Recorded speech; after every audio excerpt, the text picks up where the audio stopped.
मेरा पसंदीदा भजन देखिए एक कीर्तन है जो मैं हमेशा गाती हूँ, हर कथा के प्रारंभ में ही गाती हूँ। तो 2 लाइन मैं आपको सुनाती हूँ। राधे कृष्णा कृष्णा कृष्णा राधे राधे, राधे श्यामा श्याम श्यामा राधे राधे। अति सुंदर, इतनी मधुर आवाज। आपकी आध्यात्मिक यात्रा कैसे प्रारंभ हुई? तो असल में हमारे यहाँ पर एक कथा का आयोजन हुआ था वहीं शहर में, जिसमें हमारे परिवार की बहुत सहभागिता थी। अब घर में सबसे छोटी थी। अच्छा। तो मुझे एक कार्य सौंप दिया गया कि प्रतिदिन ठाकुर जी का श्रृंगार करके मुझे लेकर के जाना है कथा स्थल तक। अब प्रतिदिन मैं श्रृंगार करती हूँ तो लड्डू गोपाल थे। हाँ। अब जब श्रृंगार करती हूँ तो कभी उनका मुकुट टेढ़ा हो जाता है, कभी वो वस्त्र ठीक से नहीं पहन रहे हैं। तो जैसे हम आपस में बातचीत करते हैं ऐसे मैं भगवान से बातचीत करने लगी। अब मेरा कब उनसे जुड़ाव हो गया ये मैं भी नहीं जानती, कब उनसे लगन लग गई मुझे भी नहीं पता। उस कथा के दौरान एक अलग सा भगवान से कनेक्शन महसूस होने लगा। तो पहले पापा ने मुझे समझाया, बहुत मनाया। फिर मैंने अपने पापा जी से एक बात कही थी कि क्या मैं कोई गलत कार्य कर रही हूँ? तो उन्होंने कहा कि नहीं, गलत तो बिल्कुल कहीं से कहीं तक नहीं है। तो मैंने कहा कि आप मेरे पिता हो, वो परम पिता हैं और उनका आदेश है तो मानना तो पड़ेगा। इसके बाद पापा जी माने। पापा ने कहा ठीक है, मुझे थोड़ा टाइम दो, मैं देखता हूँ। ये बात है मार्च 2019 की। तब मेरी उम्र लगभग 12 वर्ष की थी बस। अच्छा, जब आपने ये आध्यात्मिक सफर शुरू किया तो प्रारंभिक चुनौतियाँ क्या क्या थी? बहुत चुनौतियाँ थी। जैसे? क्योंकि देखिए जब कोई अच्छा कार्य करने जाता है तो विरोधी सबसे पहले आते हैं। बिल्कुल।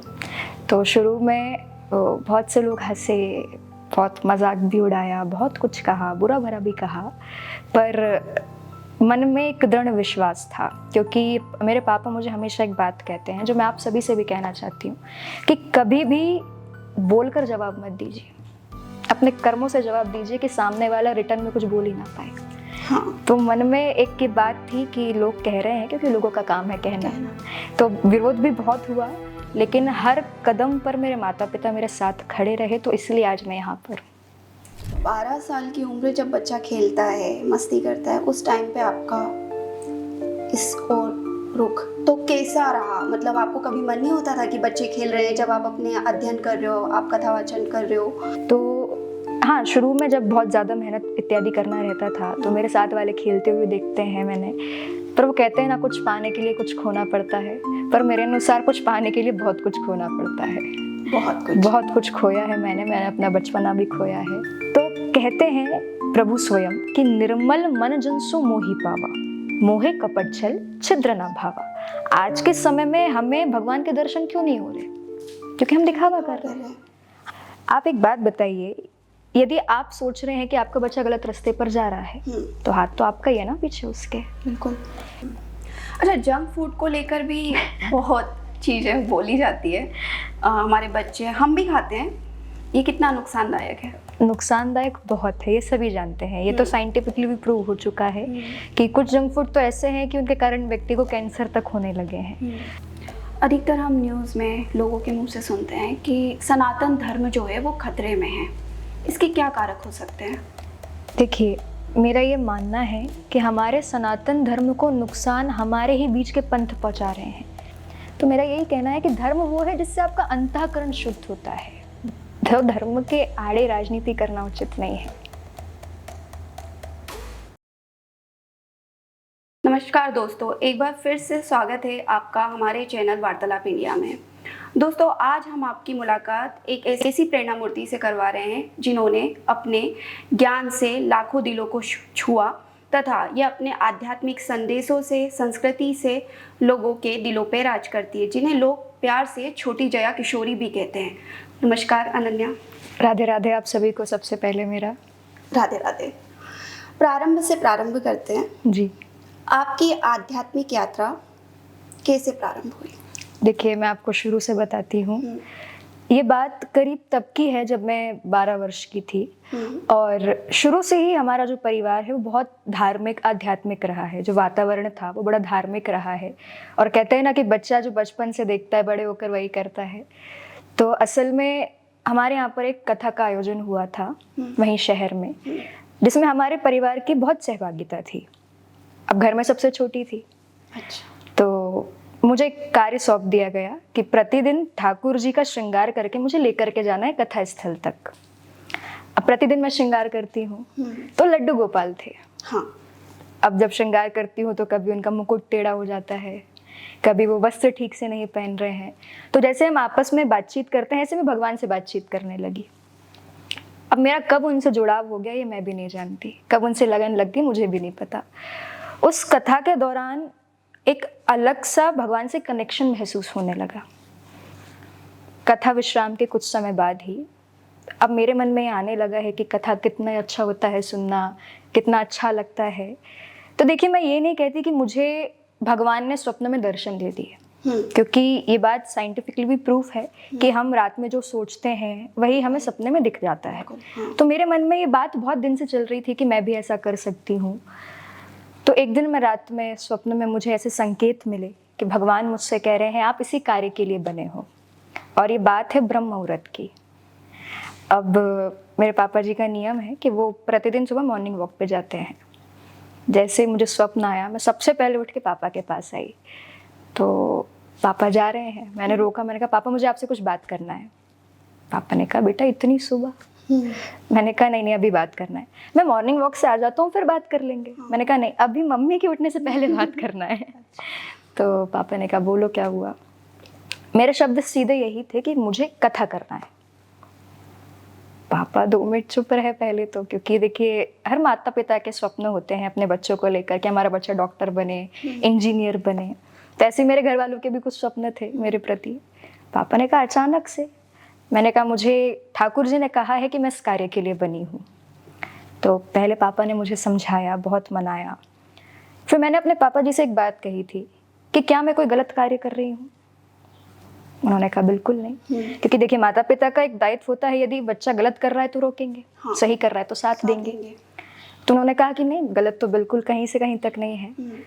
तो मैंने कहा कि आप मेरे पिता हो, वो परम पिता हैं और उनका आदेश है तो मानना तो पड़ेगा। इसके बाद पापा जी माने। पापा ने कहा ठीक है मुझे थोड़ा टाइम दो, मैं देखता हूँ, हम अध्ययन करेंगे। मैंने कहा मम्मी से बात आप करो क्योंकि मैं नहीं मना पाऊंगी। तो उन्होंने फिर मम्मी से भी बात करी। तो उनका बस यही कहना था कि हमें कोई दिक्कत नहीं है, आपको करना है करो, लेकिन पहले प्रॉपर एजुकेशन लो इस चीज़ का। अब ये बातचीत हो गई कि ठीक है कथा करने की मुझे परमिशन मिल चुकी है। हाँ। ये बात है मार्च 2019 की। तब मेरी उम्र लगभग 12 वर्ष ही थी बस। अच्छा। तो वहीं पर संध्या का समय था। मेरे एक चाचा आए, मतलब पापा के मित्र थे, वो जर्नलिस्ट थे। हाँ। तो वो आए तो मैंने उनसे बातों बातों में बस इतना कह दिया कि चाचा मुझे कथा करना है। और वो जब आए थे तो उसके कुछ समय बाद ही उन्हें एक बैठक में जाना था कवर करने के लिए उसे, जो कि सर्व ब्राह्मण महिला समाज की थी। अब वो उस बैठक में गए, वो कहते हैं ना भगवान को करवाना होता है तो कैसे भी करवा देते हैं। उस बैठक में गए तो वहाँ पर ये चर्चा निकली कि उन्हें कथा करवाना है। तो चाचा के मन में बात है कि अभी अनन्या ने काय कथा करना है। तो उन्होंने बस नॉर्मली बात रखी कि अरे कथा करना है, शर्मा जी की बेटी अनन्या कर देगी। क्योंकि देखिए पहली कथा मिलना बहुत मुश्किल होता है कि आपको कोई नहीं जान रहा, कोई नहीं पहचान रहा। तो वो लोग भी तुरंत तैयार, हाँ हाँ बिल्कुल कोई दिक्कत नहीं है। ये बात है 15 मार्च 2019 की। और उन्होंने कहा कि ठीक है 1 अप्रैल से हम नानी बाई का मायरा रखते हैं। नानी बाई का मायरा मैं आपको बताऊंगी इसके बारे में भी। तो कहते हैं नानी बाई का मायरा रखते हैं। ये बात फिक्स हो गई, हमें पता ही नहीं है। फिर पापा को कॉल करके कहते हैं कि 1 अप्रैल से अनन्या की कथा बुक हो गई है, नानी बाई का मायरा है। पापा काम से थोड़ा बाहर गए हुए थे। पापा ने कहा देखिए अभी कोई तैयारी नहीं है हमारी, पहले उसको अच्छे से अध्ययन करने दीजिए फिर इस फील्ड में आने दीजिए। पापा ने कहा अभी आप रुको, कहीं कहना मत, अभी पेपर में कटिंग मत देना, न्यूज़ मत देना। लेकिन जैसे ही हम दूसरे दिन सुबह उठे तो न्यूज़पेपर में बड़े बड़े शब्दों में लिखा है कि 1 अप्रैल से अनन्या शर्मा करेंगी नानी बाई का मायरा। अब घर में सब बैठे हैं, क्या करें, अब तो फिक्स हो चुकी है।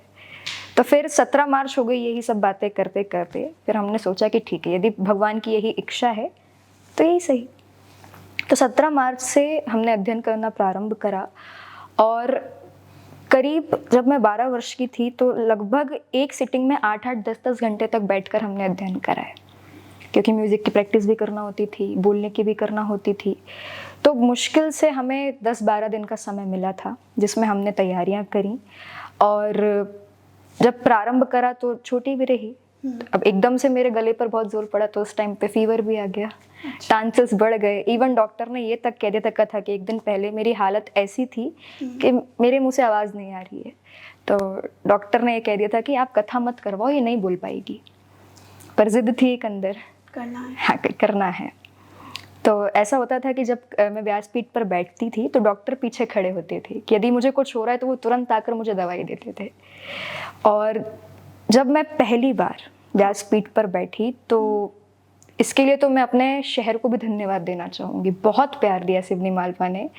करीब जितना टेंट था वो पहले दिन ही छोटा पड़ गया। अच्छा। तो बहुत सपोर्ट मिला, और इस तरह से फिर मैंने कथा करना प्रारंभ करा। माता पिता की तो भूमिका रही है, लेकिन गुरु, हमारे सनातन धर्म में गुरु की महत्ता बहुत है। जी। तो मेरे गुरुजी भी रहे हैं जिनका अभी तो स्वर्गवास हो चुका है, श्री सूरज जी पंडित जी। तो उनसे मैंने गुरु दीक्षा ली है, पर कुछ समय पहले उनका स्वर्गवास हो गया है। अच्छा, जब आपने ये आध्यात्मिक सफ़र शुरू किया तो प्रारंभिक चुनौतियाँ क्या क्या थी? बहुत चुनौतियाँ थी। जैसे? क्योंकि देखिए, जब कोई अच्छा कार्य करने जाता है तो विरोधी सबसे पहले आते हैं। बिल्कुल। तो शुरू में मैं दूसरों की क्यों बोलूँ, मेरे अपनों ने मुझे बहुत कुछ कहा। अच्छा। मुझ पर हंसे, और मुझसे ज़्यादा मेरे माता पिता ने सहा है। हाँ। क्योंकि मैं तो छोटी थी, मुझे इतना समझ आता नहीं था।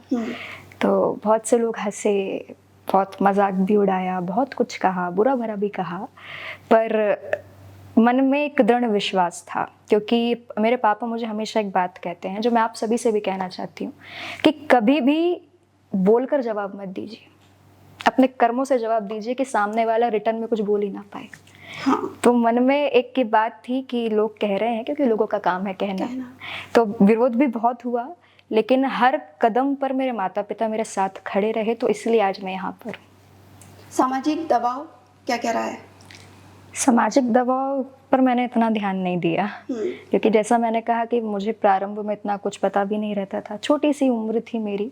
तो बस मेरे माता पिता ने मुझे इतना कहा था, बेटा आप अपने काम पर ध्यान दो, बाकी कोई दिक्कत नहीं है, हम देख लेंगे। अच्छा, 12 साल की उम्र जब बच्चा खेलता है, मस्ती करता है, उस टाइम पे आपका इस ओर रुख तो कैसा रहा? मतलब आपको कभी मन नहीं होता था कि बच्चे खेल रहे हैं, जब आप अपने अध्ययन कर रहे हो, आप कथा वाचन कर रहे हो, तो आपका कैसा रहा ये? देखिए, मैं हमेशा अपनी प्रोफेशनल लाइफ और पर्सनल लाइफ को बहुत दूर दूर रखती हूँ। मैं आज भी पर्सनल लाइफ में एक नॉर्मल लड़की हूँ, क्योंकि ये मैं अपनी कथाओं में भी कहती आई हूँ, प्रारंभ में ही कह देती हूँ कि मैं सिर्फ एक कथावाचक हूँ, संत या साध्वी के रूप में आप मुझे ना देखें। तो हाँ, शुरू में जब बहुत ज़्यादा मेहनत इत्यादि करना रहता था तो मेरे साथ वाले खेलते हुए देखते हैं मैंने, पर वो कहते हैं ना, कुछ पाने के लिए कुछ खोना पड़ता है, पर मेरे अनुसार कुछ पाने के लिए बहुत कुछ खोना पड़ता है। बहुत कुछ खोया है मैंने अपना बचपना भी खोया है, कि जैसे आज मैं बाहर ऐसे नहीं घूम सकती हूँ जैसे बाकी लड़कियाँ घूमती हैं, तो बहुत सी चीज़ें हैं, लेकिन मेरा खुद का ये स्वप्न था, तो ये मेरी जिम्मेदारी थी कि मैं इसे अच्छे से निभाऊं। बिल्कुल।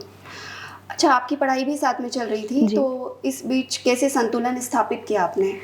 जैसे शुरुआत में तो इतनी दिक्कत नहीं हुई, क्योंकि मैं छोटी क्लास में थी तब तो, परंतु जब अभी मेरी 10th और 12th बोर्ड की बारी आई, तो उस टाइम पे मुझे थोड़ी प्रॉब्लम फेस करना पड़ी। जब कथाएं बहुत लगातार आती रहती थी तो हमने ब्रेक लिया, 10th 12th दोनों के टाइम पे एक महीने का ब्रेक लिया, क्योंकि प्रैक्टिकल भी देना है, बोर्ड एग्ज़ाम की प्रिपरेशन भी करना है। और इस मामले में मेरे टीचर्स, मेरे फ्रेंड्स भी बड़े सपोर्टिव रहे हैं।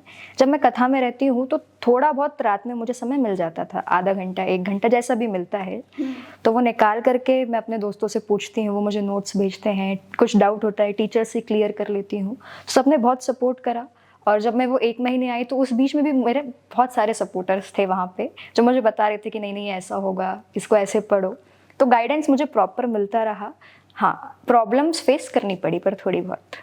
आपकी दिनचर्या कैसी रहती है?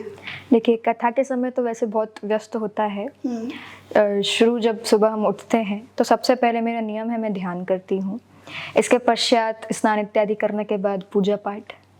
पूजा पाठ के बाद फिर आज हमें क्या बोलना है, किस भजन को गाना है, तो सब बैठ कर के रियाज करते हैं, अध्ययन होता है। उसके पश्चात कुछ श्रोताओं से मिलना, क्योंकि बहुत से लोग अपने प्रश्न लेकर भी आते हैं। अच्छा। पूछते भी हैं कुछ ना कुछ, क्योंकि जब कथाएं सुनते हैं तो मन में प्रश्न आते हैं। हाँ। तो कुछ श्रोता मिलने आते हैं। इसके पश्चात मेरा नियम है, ये हमेशा का है पहली कथा से, कि कथा में जाने के 2 मिनट पहले मैं अपनी मम्मी को कॉल करती हूँ। और जैसे पहले दिन उन्होंने मुझे ऑल द बेस्ट बोला था, वो आज भी मुझे ऑल द बेस्ट बोलती हैं। तो मैं उनसे ऑल द बेस्ट जब बोलती हैं तो फिर मैं रिटर्न में राधे राधे बोलती हूँ। इसके पश्चात मैं कथा करने जाती हूँ। कथा से आने के बाद थक तो जाते हैं ही, हाँ। तो थोड़ा बहुत विश्राम, फिर उसके बाद संध्या आरती, फिर बैठ कर के सब बातचीत करेंगे थोड़ा बहुत। पापा के साथ बैठूंगी मैं। Family time. हाँ, फैमिली टाइम, क्योंकि दिन भर में बात हो नहीं पाती है, तो थोड़ा बहुत फिर मम्मी से बात, भैया से बात, फिर भोजन इत्यादि करती हूँ। उसके बाद मुझे सेल्फ स्टडी का टाइम मिलता है, फिर मैं सेल्फ स्टडी करती हूँ। टाइम हो ही जाता है तो विश्राम। स्टडी से बात निकली है तो आपने अपने कथावाचन में कहा था कि बच्चों को संस्कार और शिक्षा दोनों ही देना बहुत आवश्यक है। जी। संस्कार, देखिए, मेरे अनुसार आज के समय का जो बच्चा है, हाँ। वो यदि पीछे है तो सिर्फ संस्कारों में है। वो कैसे? संस्कार की डेफिनेशन क्या है? देखिए, आज के समय में देखा जाए तो माता पिता बच्चों को बचपन से मोबाइल पकड़ा देते हैं। हाँ। आपने देखा होगा, छोटे बच्चे धर्म से कनेक्टेड नहीं है। नहीं है, आजकल की युवा पीढ़ी बिल्कुल में नहीं है। नहीं है। क्यों? क्योंकि उसके पीछे गलती माता पिता की है। आप एक बात बताइए, यदि आप सोच रहे हैं कि आपका बच्चा गलत रास्ते पर जा रहा है, तो हाथ तो आपका ही है ना पीछे उसके। बिल्कुल। क्योंकि जब बच्चा छोटा है, यदि आप चाहते हैं कि बच्चा सही रास्ते पर जाए, जैसे मैंने मेरा बताया कि बचपन से ही मैंने अपने परिवार का धार्मिक वातावरण देखा है, तो मेरी सोच उस तरह की है। लेकिन बच्चों को आप बचपन से ही मोबाइल दे रहे हैं, मम्मी सोचती है अरे रो रहा है, मोबाइल दे दो, काम में आसानी होगी, तो बच्चे मोबाइल में ऐसी ऐसी चीज़ें भी देख लेते हैं जो उनके लिए उस उम्र में ठीक नहीं है, और फिर उनकी सोच उस तरह की होने लगती है, तो धीरे धीरे धर्म से वो दूर होने लगते हैं। तो सबसे पहले मेरा माता पिता से एक निवेदन है कि आप बच्चों को बचपन से एक आदत डलवाओ कि बेटा मंदिर जाओ। क्योंकि आपने देखा होगा कि कोई भी माँ अपने बच्चे से ये नहीं कहती कि बेटा मंदिर जाओ। फोन पर से डांट देंगी पर मंदिर पर से कभी नहीं डांटेंगी। क्योंकि यदि आप अपने बच्चों को संस्कार नहीं देते हैं, तो आजकल हम देख रहे हैं कि माता पिता वृद्धाश्रम में है। हाँ। कोई अपने माता पिता के साथ बहुत बुरा बर्ताव कर रहा है, कोई अपने माता पिता से दूर रह रहा है। नारियों का सम्मान क्यों घट रहा है? एक ही तो रीज़न है कि संस्कार नहीं है। तो सबसे पहले आप अपने बच्चों को संस्कार दीजिए। यदि आप अपने बच्चों को संस्कार नहीं देंगे सही उम्र में, तो आगे चलकर बच्चा आपको भी रुलाएगा, पूरे परिवार को भी रुलाएगा, आगे चलकर समाज को भी रुलाएगा। बिल्कुल सही। एक और है कि हम जैसे आजकल देखते हैं कि युवा जो है वो पाश्चात्य संस्कृति की ओर ज़्यादा प्रभावित हो रहे हैं। हमारा इंडियन कल्चर कहीं ना कहीं लुप्त होता हुआ दिखाई दे रहा है, तो इसका रीज़न क्या है? देखिए, मेरा ये कहना है कि आज के समय का जो युवा है वो सोशल मीडिया पर ज़्यादा विश्वास रखता है। हाँ। हमें हर चीज़ बताना होती है सोशल मीडिया पर। आज हमने क्या खाया, आज हमने क्या किया, हमें सब कुछ बताना है। तो देखिए, मेरा ये कहना है कि आप सबसे पहले ये सोशल मीडिया के ज्ञान से थोड़ा हटिए, अपने ग्रंथों को पढ़िए, ग्रंथों को समझिए। क्योंकि जब तक हम ग्रंथ पढ़ेंगे नहीं, उन्हें समझेंगे नहीं, तब तक हम भगवान से कनेक्ट नहीं हो पाएंगे। और जैसा मैंने कहा कि आप बच्चों को मंदिर भेजिए। मंदिर जाएंगे तो धीरे धीरे अपने आप वो संस्कृति से दूर हटने लगेंगे, भगवान पर विश्वास करने लगेंगे। ग्रंथों में आजकल हमारे युवाओं को क्या पढ़ना चाहिए? आप क्या एडवाइस देंगे कि ये हर युवा को पढ़ना ही चाहिए? जी, देखिए, मेरे अनुसार आप यदि सबसे पहले प्रभु से कनेक्ट होना चाहते हैं, भगवान से जुड़ना चाहते हैं, तो सर्वप्रथम श्रीमद् भागवत महापुराण, जिसका मैं श्रवण भी कराती हूँ, क्योंकि उसमें कहा जाता है कि प्रभु साक्षात शब्द रूप में विद्यमान है। और यदि युवाओं की बात करूँ कि यदि जीवन कैसे जीना है, क्योंकि आज के समय में हर व्यक्ति परेशान है, तो जीवन कैसे जीना है, तो उसके लिए श्रीमद् भगवत गीता जी, क्योंकि उसमें पूरा बताया गया है कि एक जीवन को कैसे जिया जाए। अच्छा, एक और चीज़ हम देखते हैं आजकल युवाओं में कि मंदिरों की ओर तो जाते नहीं। हाँ, दिखावा ज़्यादा है कि सोशल मीडिया पर ये पोस्ट कर दिया, वो पोस्ट कर दिया, बट दिखावा बस दिखावा ही रह गया है। तो उससे कैसे हम बाहर निकल सकते हैं? ये बात भगवान भी कहते हैं कि दिखावे की भक्ति उनको नहीं पसंद। और कलयुग में कलयुग में एक चीज यही है कि व्यक्ति दिखावे में विश्वास रखने लगा है, क्योंकि आजकल मोबाइल फोन का जमाना है, तो हर व्यक्ति दिखावे में विश्वास रखता है। एक कहावत कही जाती है, अति भक्ति चोरेर लक्षण, कि देखिए बनावटीपन भले ही हम ना समझे पर भगवान तो समझ जाएंगे। वो तो हमारे मन में क्या चल रहा है उनको तो अभी ये भी पता है। तो कहते हैं प्रभु स्वयं कि निर्मल मन जन सो मोहि पावा, मोहे कपट छल छिद्र न भावा। आज के समय में हमें भगवान के दर्शन क्यों नहीं हो रहे? क्योंकि हम दिखावा कर रहे हैं। हमारे मन में कहीं ना कहीं इतना छल कपट भरा है कि हम साथ बैठे जरूर होते हैं पर सामने वाले का बुरा सोच रहे होते हैं। Exactly. तो सबसे पहले दिखावे में जो लोग विश्वास करते हैं, मेरा यही कहना है कि भले ही आप दुनिया को दिखावा दिखाइए पर भगवान को ना दिखाइए। जैसे आपने अभी बोला कलयुग चल रहा है, बेसिकली कलयुग है क्या? कहा जाता है, श्रीमद् भागवत में भी वर्णन आता है कि कलयुग का प्रारंभ 3102 ईसा पूर्व में हुआ है। और जैसे आपकी एक उम्र है, मेरी अपनी एक उम्र है, इसी प्रकार कलयुग की भी अपनी एक उम्र है। कहा जाता है, अलग अलग बताई गई हैं, पर अधिकतर कहा जाता है कि कलयुग की उम्र है 4,32,000 वर्ष की, और कहते हैं उसमें से अभी करीब 4,27,000 वर्ष बचे हैं। तो अभी तो ये प्रारंभ ही हुआ है कलयुग का। अंत तक जाते जाते क्या होगा? और ये भी कहते हैं कि कलयुग में जो धर्म है वो मात्र 1/4 अंश बचा रहेगा। और अभी तो प्रारंभ में थोड़े व्यक्ति धार्मिक होंगे, परंतु अंत तक जाते जाते भगवान का अवतार लेना ही पड़ेगा। ब्रह्म पुराण में एक बात आती है कि जब कलयुग का अंत निकट होगा तब व्यक्ति की औसत आयु मात्र 12 वर्ष बचेगी। 12 साल में व्यक्ति की मृत्यु हो जाएगी। तो अभी ये कलयुग चल ही रहा है, अभी स्टार्टिंग पीरियड है। अच्छा, तो स्टार्टिंग में ही हमने इतना कुछ देख लिया है। अच्छा, नारी का सम्मान नहीं होता है कलयुग में। अगर हम देखा जाए तो हमारे पास में इतने नियम कानून सब कुछ है, लेकिन हम आए दिन कुछ ना कुछ घटनाएं देखते ही रहते हैं। बिल्कुल। तो इसके लिए मेन जड़ संस्कार है, घर के संस्कार है। जरूर। जैसा मैंने कहा कि जब तक आप संस्कार नहीं देंगे तो बच्चा पूरी समाज को भी रुलाएगा। यदि आप पहले से अपने बच्चों को सिखाएं तो आगे चलकर ऐसा होगा ही नहीं, क्योंकि हम तो उस देश के वासी हैं जिस देश में कहा जाता है कि कन्या देवी स्वरूप है। नवरात्रि में हम 9 दिन उनकी पूजा करते हैं। 9 दिन ही करते हैं। वही मेरा कहना है कि 9 दिन तो आप बड़े अच्छे से उनकी पूजा कर रहे हैं, पर वो ज्ञान बाकी के दिन कहाँ गया? वो लुप्त है। आप जो ये कार्य इत्यादि कर रहे हैं, यदि आप एक बार सोचे कि वो जो सामने खड़ी है वो मेरी माँ समान है, मेरी बहन समान है, यदि मन में भाव आ जाएंगे तो ऐसी घटनाएं होंगी ही नहीं। तो इसके लिए मैं संस्कारों को ही दोष दूंगी। अच्छा, संस्कार भी बेसिकली लड़कियों को ही याद दिलाए जाते हैं, घर के लड़कों को नहीं दिलाए जाते हैं। तो मुझे लगता है कि कहीं ना कहीं आप लड़कों को। बिल्कुल, देखिए मेरा ये कहना है कि जितनी इम्पोर्टेंस आप लड़के को दे रहे हैं उतनी ही इम्पोर्टेंस आप लड़कियों को दें। हमारे यहाँ पर आज भी कई जगह पर ऐसी मानसिकता है कि यदि हमारी बेटी चांद पे भी जा रही है ना तो पहले नाश्ता बना कर जाए। Exactly, हाँ। ये मानसिकता आज भी है हाँ।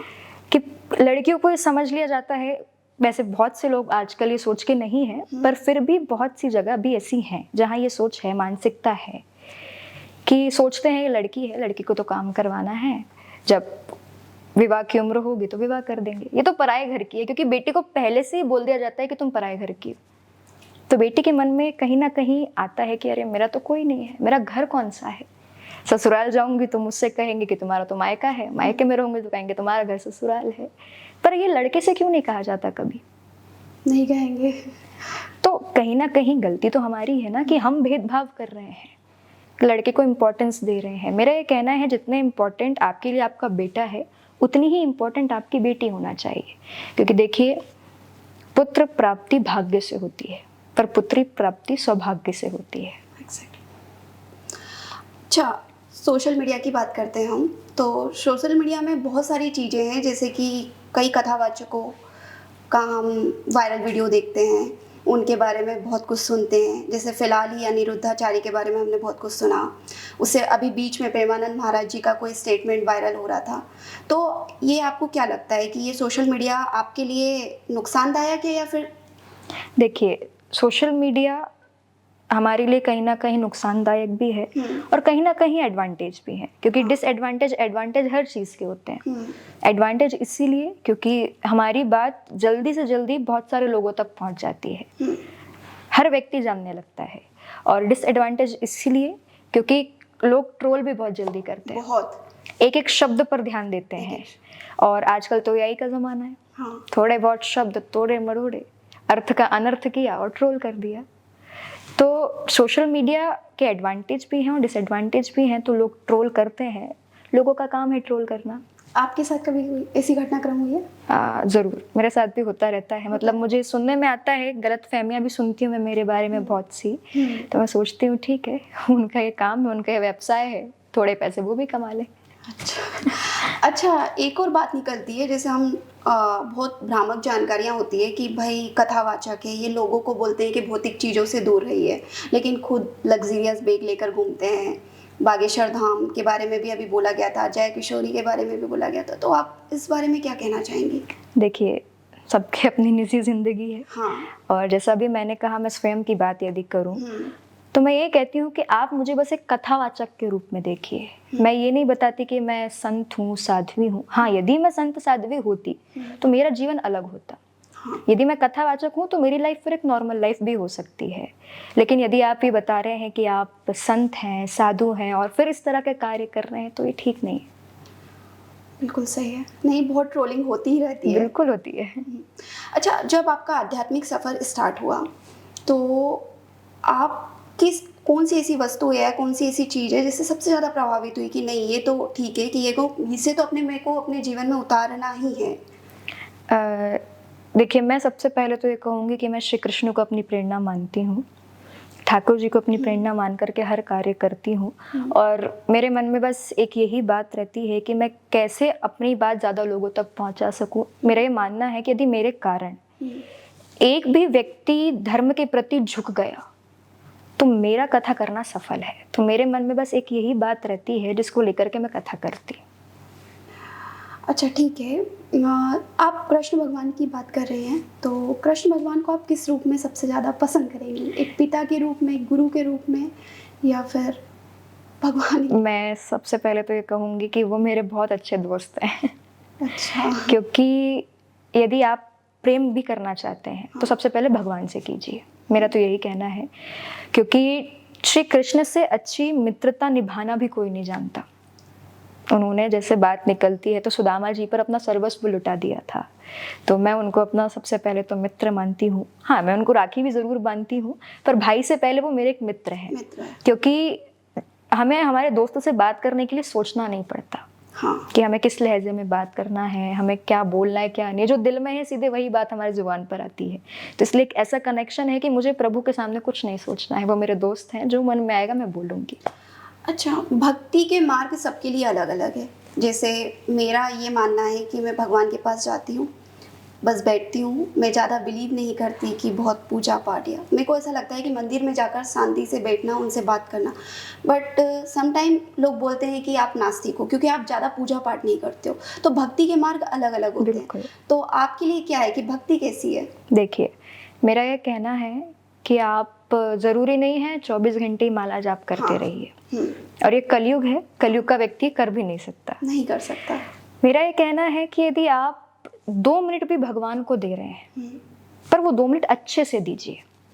जैसे होता ये है, अधिकांश घरों की यही कहानी है कि दिन भर तो हम काम में लगे। अब जब सुबह हम स्नान करते हैं, पूजा घर में जाते हैं, यहाँ पर हम अगरबत्ती जलाएंगे, मंत्र आधा ही हुआ है और वहाँ पर दूध वाला आ गया, कहेंगे दूध ले लो, अगरबत्ती घूम ही रही है। तो भगवान कहेंगे 2 मिनट तो मुझे दिए, वो भी ढंग से नहीं। तो मेरा ये कहना है, यदि 2 मिनट भी दे रहे हैं आप, अब वो आपकी श्रद्धा है, आप कितना समय भगवान को दे रहे हैं। 2 मिनट, 5 मिनट, 10 मिनट, आधा घंटा, 1 घंटा, पर उतने समय सिर्फ आप और प्रभु, तब जाकर के आपको उस पूजा का फल मिलेगा। आपका कहने का मतलब है भौतिक चीज़ों से थोड़ा सा दूर रहिए। बस उतने समय जब आप भगवान के नज़दीक हैं। और मेरा ये कहना है, यदि आप सच में भगवान के नज़दीक पहुंच जाएंगे तो इस भौतिकता की दौड़ से अपने आप दूर हो जाएंगे। अच्छा, भगवान के पास पहुंचने का रास्ता क्या है? भगवान के पास पहुंचने के लिए सबसे पहले भगवान को जानना पड़ेगा। और वो कैसे जाने? क्योंकि कहा जाता है कि जाने बिनु ना होई प्रतीति, बिनु प्रतीति होई नहीं प्रीति। अब आप फॉर एग्जाम्पल कहीं रिश्ता लेकर जाएंगे तो आपके माता पिता पहले पूरी जांच पड़ताल करेंगे कि भाई लड़का कैसा है, कमाता कितना है, करता क्या है। तो पहले पूरी जांच पड़ताल होगी, उसके बाद रिश्ता जोड़ेंगे। अब भगवान से कैसे रिश्ता जुड़ेगा, भगवान से कैसे प्रेम होगा जब तक हम उनको जानते ही नहीं है। हमने बस एक समझ लिया है, अरे मूर्ति है, ये तो भगवान है, बस इनके सामने हाथ जोड़ना है और कुछ नहीं। तो सबसे पहले भगवान को जानना जरूरी है, और वो होगा भगवान की कथाओं को सुनने से। कहा जाता है श्रोतव्य, अर्थात आप जितना हो सकता है भगवान की कथाओं को सुनना प्रारंभ कीजिए। पर हम हैं कलयुग के व्यक्ति। कहा जाता है कि कलयुग का जो प्राणी है वो ज्ञान वैराग्य में विश्वास नहीं रखता है। यदि हम कथा सुनने जाएंगे तो पहले 10 बार सोचेंगे, कथा सुनना पड़ेगा, 3 घंटे बैठना पड़ेगा, नींद भी आती है।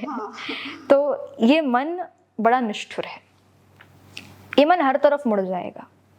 परंतु जब बात प्रभु की आती है, भगवान की आती है, भक्ति की आती है, तो बहुत सोचता है, बहुत विचार करता है। पर मेरा यही कहना है कि हमें हमारे इस मन को नियंत्रण में रखना बहुत ज़रूरी है। यदि मन को नियंत्रण में रख लिया तो आधा जीवन तो ऐसे ही सफल हो जाएगा। तो यदि भगवान से आप चाहते हैं कि प्रीत लगे तो सबसे पहले भगवान को पहचानिए, जो होगा भगवान की कथाओं को सुनने से। कथाएं सुने। बिल्कुल। एक और चीज़ सामने आती है कि जब आप कथाएं करती हैं तो आपका ऐसा कोई प्रसंग जो आपको भी खुद ही पसंद है कि आप ये सुनाएं? बिल्कुल। एक प्रसंग आता है श्रीमद् भागवत महापुराण में, जो कि मेरे हृदय के बहुत निकट है, गोपी उद्धव प्रसंग। जिस प्रसंग को सुनाते समय मेरे आंखों से आंसू भी आने लगते हैं, क्योंकि वो जो प्रसंग है वो श्रीमद् भागवत महापुराण का हृदय है। कहते हैं कि यदि आपने 7 दिन की कथा नहीं सुनी लेकिन वो प्रसंग सच्चे मन से सुन लिया तो आपको 7 दिन की कथा सुनने का फल मिल जाएगा। और वो प्रसंग कुछ इस प्रकार से रहता है कि जब श्री कृष्ण मथुरा चले जाते हैं, सारी गोपियों को छोड़ करके, राधा रानी को, नंद बाबा, यशोदा मैया को छोड़कर, तो वहाँ ठाकुर जी की भी जो अवस्था है वो उसमें बताई गई है कि वो किस तरह से रोते हैं, सबको याद करते हैं। और यहाँ पर ब्रजवासियों की भी क्या स्थिति है वो भी बताई गई है। परंतु जो ठाकुर जी के मित्र हैं उद्धव जी, वो ज्ञान में विश्वास रखने वाले हैं, वो बृहस्पति जी के शिष्य थे। तो श्री कृष्ण सोचते हैं कि इनको ये ज्ञात करवाना आवश्यक है कि प्रेम सब कुछ है, ज्ञान से बढ़कर के यदि कुछ होता है संसार में तो वो है प्रेम। फिर श्री कृष्ण उद्धव जी को यहाँ भेजते हैं ब्रज। उद्धव जी जब यहाँ आकर के सबकी स्थिति देखते हैं तब उनको ये समझ में आता है कि ज्ञान ही सब कुछ नहीं होता। तो ये प्रसंग जो है इसमें ग्रह की व्यथा है, बहुत कुछ बताया गया है। तो ये मेरे हृदय के बहुत निकट है। कभी कभी ऐसा होता है कि आंखों से आंसू आते जाते हैं, हर व्यक्ति रोता है इस प्रसंग को सुनते समय। आपके सबसे पसंदीदा आध्यात्मिक या कथावाचक कौन है? मैं सबसे ज़्यादा स्वर्गीय श्री राजेश्वरानंद जी को श्रवण करती हूँ, सुनती हूँ, एवं पंडित जी श्री श्याम सुंदर जी पारासर। ये 2 जितने भी गुरु जी, इनको सुनना मुझे बड़ा अच्छा लगता है। अच्छा, बागेश्वर धाम के बारे में जो लोक कथाएं हैं उसके बारे में आपका क्या विचार है? देखिए, मैंने इतना सुना नहीं है उनके विषय में, क्योंकि मुझे इतना समय मिल नहीं पाता है। जैसा मैंने कहा, जब भी समय मिलता है तो मैं श्री राजेश्वरानंद जी को सुनती हूँ, श्याम सुंदर जी पारासर जी को सुनती हूँ। बाकी मेरा यही मानना है कि ठीक है, जो चल रहा है, जैसी जिसकी सोच। अच्छा, कर्म और भाग्य, ये मेरा पर्सनल क्वेश्चन भी है कि हमेशा द्वंद्व चलता है कि कर्म करोगे तो सब कुछ अच्छा होगा, और कुछ लोग बोलते हैं कि सब कुछ भाग्य में पहले से लिखा होता है। तो इसके बारे में क्या विचार है? गीता में भी कहा जाता है ना, कर्मण्यवाधिकार रस्ते मां फलेषु कदाचन। तो देखिए, हम सब कुछ भाग्य के ऊपर छोड़कर नहीं रह सकते। हाँ। अब यदि हमें भोजन भी करना है तो रोटी तो तोड़ना स्वयं को ही पड़ेगी ना। ऐसे ही तो थोड़ी भगवान आएंगे और खिला देंगे। तो हम सब कुछ भाग्य पर नहीं छोड़ सकते। हाँ, आपको कर्म करना पड़ेगा, लेकिन ये है, आप जब कर्म कर रहे हैं पूरी निष्ठा के साथ कीजिए, पूरी ईमानदारी से कीजिए। और फल की चिंता मत कीजिए। लेकिन आज के समय में उल्टा है, हम फल की चिंता पहले करते हैं, कर्म बाद में करते कर्म बाद में करते हैं, इसीलिए हमें उसका एग्जैक्ट रिजल्ट सामने नहीं आ पाता। और मेरा ये मानना है कि मन में एक भाव बनाकर रखिए कि समय से पहले और भाग्य से ज्यादा किसी को नहीं मिलता। तो वही बात आ गई ना। तो लेकिन यही है ना कि आप यदि कर्म करेंगे तो भाग्य भी बदल जाएगा। कर्म से भाग्य बदला जा सकता है। यदि आपका कर्म सही है, आपने वो धर्म के अनुसार करा है, तो वो आपका भाग्य भी बदल देगा। फिर भगवान भी आपके साथ खड़े होंगे और वो चीजें होंगी जो आपने सोचा नहीं कभी, क्योंकि मेरा पर्सनल एक्सपीरियंस रहा है। आपने अपने कथावाचन के दौरान एक चीज कही थी कि हमारा शरीर जो है वो एक धर्मशाला, पंचायती धर्मशाला के समान है। Yes. तो वो उसका मतलब क्या होता है? देखिए, कहा जाता है क्षितिजल पावक गगन समीरा पंच रचिती है अदम शरीरा। कहते हैं कि 5 महाभूत होते हैं, जल, अग्नि, वायु, पृथ्वी, आकाश। तो ये 5 महाभूतों ने जब अपना अंशदान दिया है तब जाकर के शरीर का निर्माण होता है। तो जैसे हम किसी धर्मशाला को बनवाते हैं तो थोड़ा बहुत सहयोग हम भी देते हैं, सहयोग राशि देते हैं, अपना अंशदान देते हैं, तब उसका निर्माण हो पाता है।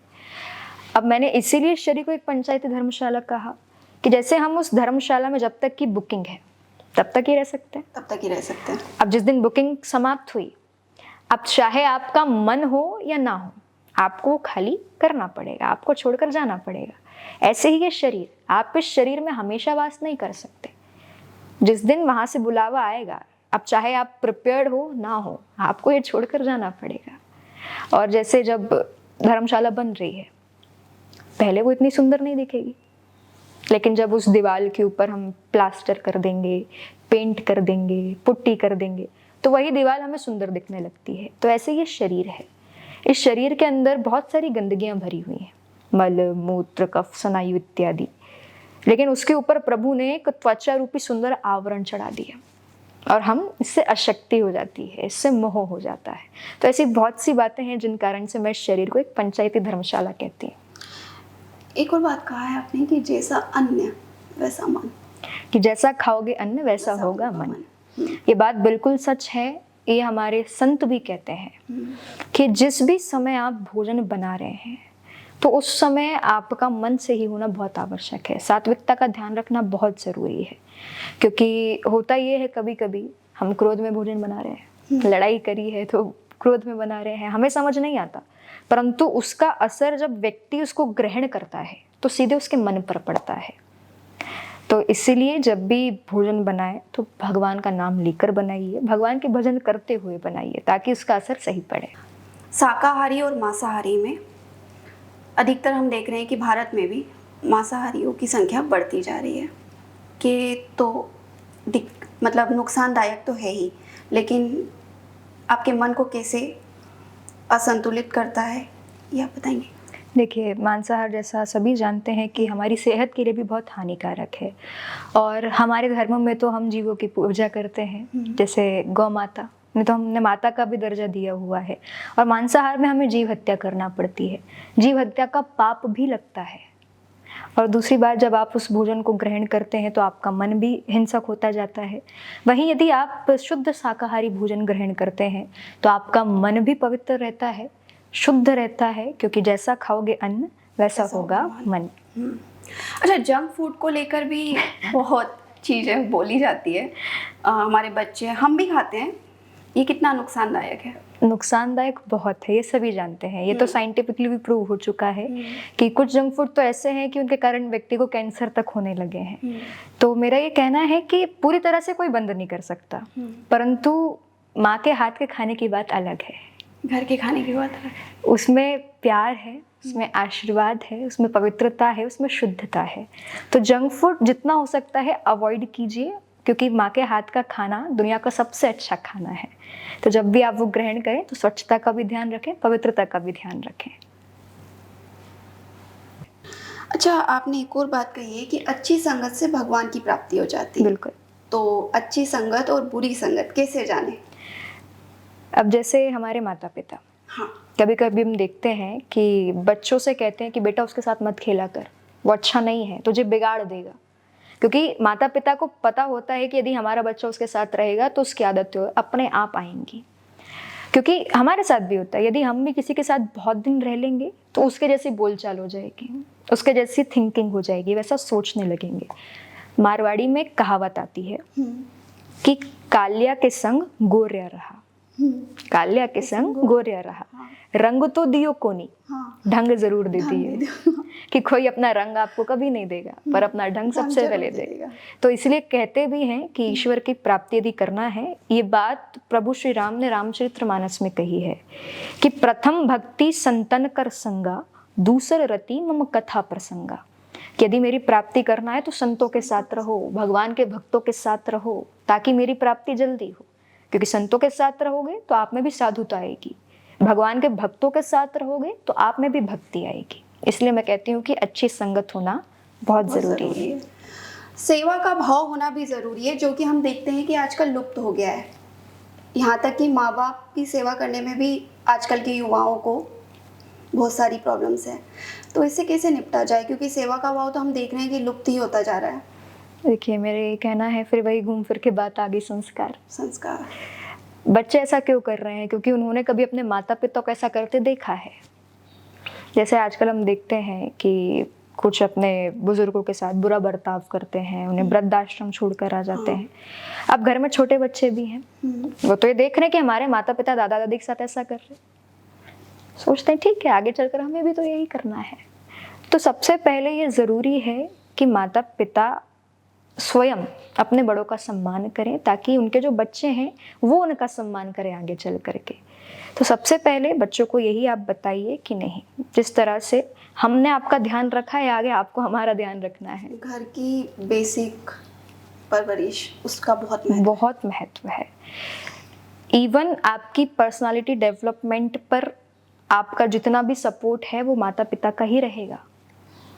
यदि आज मैं यहाँ पर हूँ तो उसके पीछे भी हाथ मेरे माता पिता का ही है। आज मेरी जो पर्सनालिटी है वो उनके कारण ही है। तो मैं यही कहूँगी, बच्चे को यदि कोई सुधार सकते हैं तो सिर्फ एक माता पिता और एक गुरु, और कोई नहीं। अच्छा, भगवान को लेकर भी बहुत सारे क्वेश्चंस उठते हैं कि भगवान बहुत कठोर है, या फिर भगवान है ही नहीं, अगर होते तो इतनी दुर्घटनाएं नहीं होती। देखिए, कलयुग है। हाँ। और कलयुग का व्यक्ति एक बहुत विचित्र बात है, प्रूफ मांगता है। बिल्कुल, हमें हर चीज़ का प्रूफ चाहिए, हर चीज़ का प्रमाण चाहिए, और प्रमाण कई बार सामने आने के बाद भी हम उसको ठुकरा देते हैं, क्योंकि हमने ये मानसिकता बना ली है। बहुत से लोग नास्तिक हैं आज के समय में, देखिए हम उनका कुछ नहीं कर सकते, परंतु हाँ ये बात सत्य है कि ईश्वर है, ईश्वर हमारे बीच भी मौजूद हैं, क्योंकि भगवान ने कहा है कि मैं तो कण कण में वास करता हूँ। और यदि आप ईश्वरवादी हैं तो फिर कोई भी कार्य आपके जीवन में होगा तो आपको लगेगा कि इसके पीछे एक पावर है, तो मेरे साथ हर दम खड़ी है, अंदर से एक आवाज़ आती है। अच्छा, लेकिन हम ये मानते हैं कि ईश्वर है, लेकिन अगर ईश्वर है तो वो तो अपने संतानों को खुश रखेगा, क्यों उन्हें दुखी करेंगे? अच्छा, एक बात बताइए, क्या आपके माता पिता आपको कभी डांटते नहीं? डांटते हैं, बिल्कुल डांटते हैं ना। तो भगवान भी तो हमारे परम पिता हैं। जिस तरह से हमारे पिताजी को पता होता है कि कब बच्चे को प्यार करना है, कब इसको एक थप्पड़ मारना है, कब इसको डांटना है, कि इसके लिए कब क्या सही है जिससे संभल जाए, तो भगवान भी अपने बच्चों के लिए कभी बुरा नहीं सोचते। यदि आज उन्होंने हमें दुख दिया है तो वो हमारी परीक्षा ले रहे हैं कि ये जो आगे सुख देने वाला हूँ उसके काबिल है भी या नहीं, टेस्ट तो करना पड़ेगा ना। तो भगवान हमेशा दुख नहीं देते। यदि आज दुख रूपी रात है तो कल सुख रूपी सुबह भी होगी। चलिए ठीक है, अब आपके व्यक्तिगत जीवन पे आते हैं। कथा वाचन तो ठीक है, उसके अलावा आप क्या करती हैं? कथा वाचन मेरा चल ही रहा है, लेकिन साथ ही साथ अभी मेरा बीकॉम सेकेंड ईयर चल रहा है। अच्छा, तो स्टडी एजुकेशन भी मैं पूरा करूँगी। खेल वगैरह खेलती हैं? हाँ, ऐसे शौक तो है। पहले मैं ज़रूर खेलती थी बैडमिंटन, मुझे बहुत शौक था, लेकिन अब इस फील्ड में आने के बाद वो थोड़ा दूर हो गया है मुझसे। अच्छा, आप कथावाचक हुए तो आपका फ्रेंड्स ग्रुप कैसा है, सर्कल कैसा है? मेरे बहुत सारे फ्रेंड्स नहीं है, बहुत, मतलब बचपन में थे, पर धीरे धीरे धीरे धीरे अब बस 2-4 दोस्त हैं जो जिनसे मैं हर कथा से जाने के बाद मिलती हूँ, और कथा के समय भी जब भी टाइम मिलता है तो उनसे बातचीत होती रहती है। अच्छा, मूवीज़ वगैरह देखते हैं? मैंने लगभग लास्ट मूवी कौन सी देखी थी मुझे भी याद नहीं है नहीं याद है। क्योंकि टाइम ही नहीं मिलता। अच्छा, अनन्या जी आप बताइए, वीआईपी कल्चर कितना सही है? मेरे सही तो नहीं अनुसार ये सही कहीं से नहीं है। हाँ। क्योंकि देखिए, हम ही व्यक्ति को वीआईपी बनाते हैं, हाँ। पर भगवान की नज़रों में हम सब एक समान हैं। उनके लिए कोई वीवीआईपी या वीआईपी नहीं होता। और जब मृत्यु होती है तो सब यहीं रह जाना है कि खाली हाथ आए थे, खाली हाथ ही जाना है। जब आप पहुंचेंगे तो यमराज ये नहीं देखेंगे अरे इसके पास इतनी संपत्ति थी, ये तो बड़ा वीआईपी पर्सन था, इसको पहले देखो। ऐसा नहीं होता। तो व्यक्ति को वीआईपी हम ही बनाते हैं। तो मेरे अनुसार ये ठीक नहीं है। लेकिन ये कल्चर तो चल रहा है, मंदिरों में देखा जाता है। मंदिरों में बहुत ज़्यादा चल रहा है। अब पूरी तरह से हम बंद तो किसी चीज़ को कर नहीं सकते, बस हम अपना नज़रिया ही बदल सकते हैं और कुछ नहीं हो सकता। अच्छा, हम अंधविश्वास देखते हैं, हर जगह देखते हैं। इतना अंधविश्वास कि इन्हें मेडिकल साइंस को भी फेल कर दिया है। मतलब पथरी है तो बाबा कुछ खिला देंगे तो पथरी निकल जाएगी, या फिर अगर आपको कोई प्रॉब्लम है, शारीरिक कोई प्रॉब्लम है, तो ये जड़ी बूटी खा लोगे तो आप ठीक हो जाओगे। ये अंधविश्वास कहीं ना कहीं बाबाओं में भी देखा जाता है कि ये नग पहन लोगे, आप हीरा पन्ना पहन लोगे तो आपकी लाइफ बहुत अच्छी हो जाएगी, आपको बहुत धन प्राप्त होगा। ये कहाँ तक कारगर सिद्ध है? देखिए, हर व्यक्ति की अपनी एक मानसिकता होती है। आपकी अलग मानसिकता है, मेरी अलग मानसिकता है। जिस तरह से किसी लोगों को उसमें मानसिक सुकून मिलता है तो किसी को वो व्यर्थ लगता है। तो मेरे अनुसार कहीं ना कहीं बस एक मानसिक सुकून ज़रूर मिल जाता है कि शायद हम ठीक हो जाएंगे। अब जैसे हम बात करें चंद्रमा की, तो कवियों के लिए चंद्रमा जो है वो बड़ा अच्छा है। हाँ। है ना, उनकी कविता का विषय है। परंतु वैज्ञानिकों को उसमें गड्ढे नजर आते हैं। हाँ। जिस तरह से एक प्रियतमा को चंद्रमा में अपना प्रीतम नजर आता है, तो वहीं एक ज्योतिष के लिए वो ग्रह की गणना के काम का है। तो ऐसी बहुत सारी चीजें हैं। कहने का अर्थ यही है कि सबकी अपनी अलग मानसिकता है। तो इस देश में इतने सारे लोग हैं, सबकी अपनी मानसिकता है। तो मेरा ये कहना है कहीं ना कहीं आपको मानसिक सुकून जरूर मिल सकता है उन सब चीजों से, पर पूर्णतः कारागार नहीं हो सकते वो। अच्छा, भक्ति और ज्ञान दोनों में से महत्वपूर्ण क्या है? बात करें यदि कलयुग की, हाँ। तो कलयुग में भक्ति, क्योंकि कहा ही गया है, ये प्रसंग भी आता है श्रीमद् भागवत में, कि यदि ईश्वर को प्राप्त करना है कलयुग में बड़ी आसानी से, तो एक ही मार्ग है भक्ति। कि कलयुग केवल नाम आधारा, सुमिर सुमिर नर उतरहि पारा। यदि हम चाहते हैं कि जल्दी से ईश्वर की प्राप्ति हो, तो पहले के जो युग थे, सतयुग, त्रेता युग इत्यादि, तो उनमें जो फल जप तप समाधि के बाद भी नहीं मिलता, वो कलयुग में सिर्फ भक्ति से मिल जाता है। तो ज्ञान का कोई महत्व नहीं है? महत्व जरूर है, ज्ञान वैराग्य दोनों का महत्व है। परंतु कलयुग में कहा गया है कि व्यक्ति ज्ञान वैराग्य में विश्वास नहीं रखेगा। आज आप किसी से 4 ज्ञान की बात बोल दोगे तो वो व्यक्ति उल्टा आपको और सुनाकर चला जाएगा 5। क्योंकि हर व्यक्ति अपने आप में बहुत बड़ा ज्ञानी है आज के समय में। ज्ञान सुनना कोई नहीं चाहता, देना हर व्यक्ति चाहेगा। तो ज्ञान वैराग्य से अच्छा है कि आप भक्ति का मार्ग चुन लें। श्री कृष्ण का ऐसा कोई श्लोक या ऐसी कोई बात जो आपको सबसे ज़्यादा प्रिय है? एक श्लोक जो हमेशा मैं प्रभु का याद रखती हूँ मन में, कृष्णाय वासुदेवाय हरे परमात्मने प्रणतः क्लेश नाशाय गोविंदाय नमो नमः। क्योंकि इस मंत्र में बहुत शक्ति है। अच्छा, जैसे लोग भविष्यवाणी करते हैं, हम देखते हैं कि हर दिन मार्केट में नए बाबा आ जाते हैं और भविष्यवाणी करते हैं। अच्छा, इनकी भविष्यवाणी कभी सही नहीं होती है, लेकिन लोगों का विश्वास इन पर इतना है कि ये धर्म की आड़ में सारे पाखंड करके बैठे हैं। तो इसके लिए आप क्या कहना चाहेंगी कि धर्म कहीं ना कहीं अब पाखंड की ओर अग्रसर हो रहा है? जैसे अभी हमने बात करी कि दिखावे का समय है, हम दिखावे में विश्वास रखते। यदि मेरा ये कहना है आप उन लोगों पर इतना विश्वास रख रहे हैं, वो इतनी भविष्यवाणियां कर रहे हैं, तो इस देश में जो इतना कुछ हो रहा है आप उसको क्यों नहीं रोक पा रहे? वही आपके स्वयं के स्थान पर इतनी घटनाएं हो रही हैं, आप उसको क्यों नहीं रोक पा रहे? यदि आप भविष्यवाणी कर रहे हैं, आपको पता है क्या होने वाले, तो आप पहले ही रोको ना। तो ये तो अंधभक्त है। अच्छा, अगर मेरा ये मानना है, मेरा पर्सनल क्वेश्चन है आपसे, कि अगर आप शिवलिंग पे चढ़ाते हैं और वहीं पे एक बच्चा भूखा प्यासा खड़ा है, तो ज़्यादा महत्व क्या रहे? देखिए भगवान भी यदि देखेंगे ना कि आप वो दूध एक बच्चे को दे देंगे जा करके, तो भगवान जितना उनके ऊपर दूध चढ़ाने से खुश नहीं होंगे उतना उस बच्चे को देने से हो जाएंगे। क्योंकि शिव जी स्वयं ये बात कहते हैं कि जितना मैं मेरी भक्ति से प्रसन्न नहीं होता उतना यदि व्यक्ति किसी और की करेगा तो उससे जल्दी प्रसन्न हो जाऊंगा। अच्छा, सनातन धर्म में भक्ति या फिर पूजा पाठ दोनों में सबसे ज़्यादा महत्व किसका है? मतलब ज़्यादा हम पूजा पाठ करें या फिर हम आध्यात्म की ओर जाएं, ज़्यादा महत्व क्या है? देखिए यदि आप पूजा पाठ कर रहे हैं तो मेरा ये कहना है कि वो सच्चे मन से कीजिए। भक्ति के मार्ग पर जा रहे हैं तो कहा जाता है भक्ति दो तरह से होना चाहिए, पहला तो निष्काम और निष्कपट। क्योंकि आज के समय में जो व्यक्ति है उसके मन में बहुत सारे भाव चलते हैं, काम, क्रोध, मद, लोभ, मोह, हर तरह के भाव हैं। तो मेरा ये कहना है यदि आप भक्ति का मार्ग चुने तो वो भी निष्काम निष्कपट हो, पूजा पाठ भी करें तो वो भी निश्चल हो।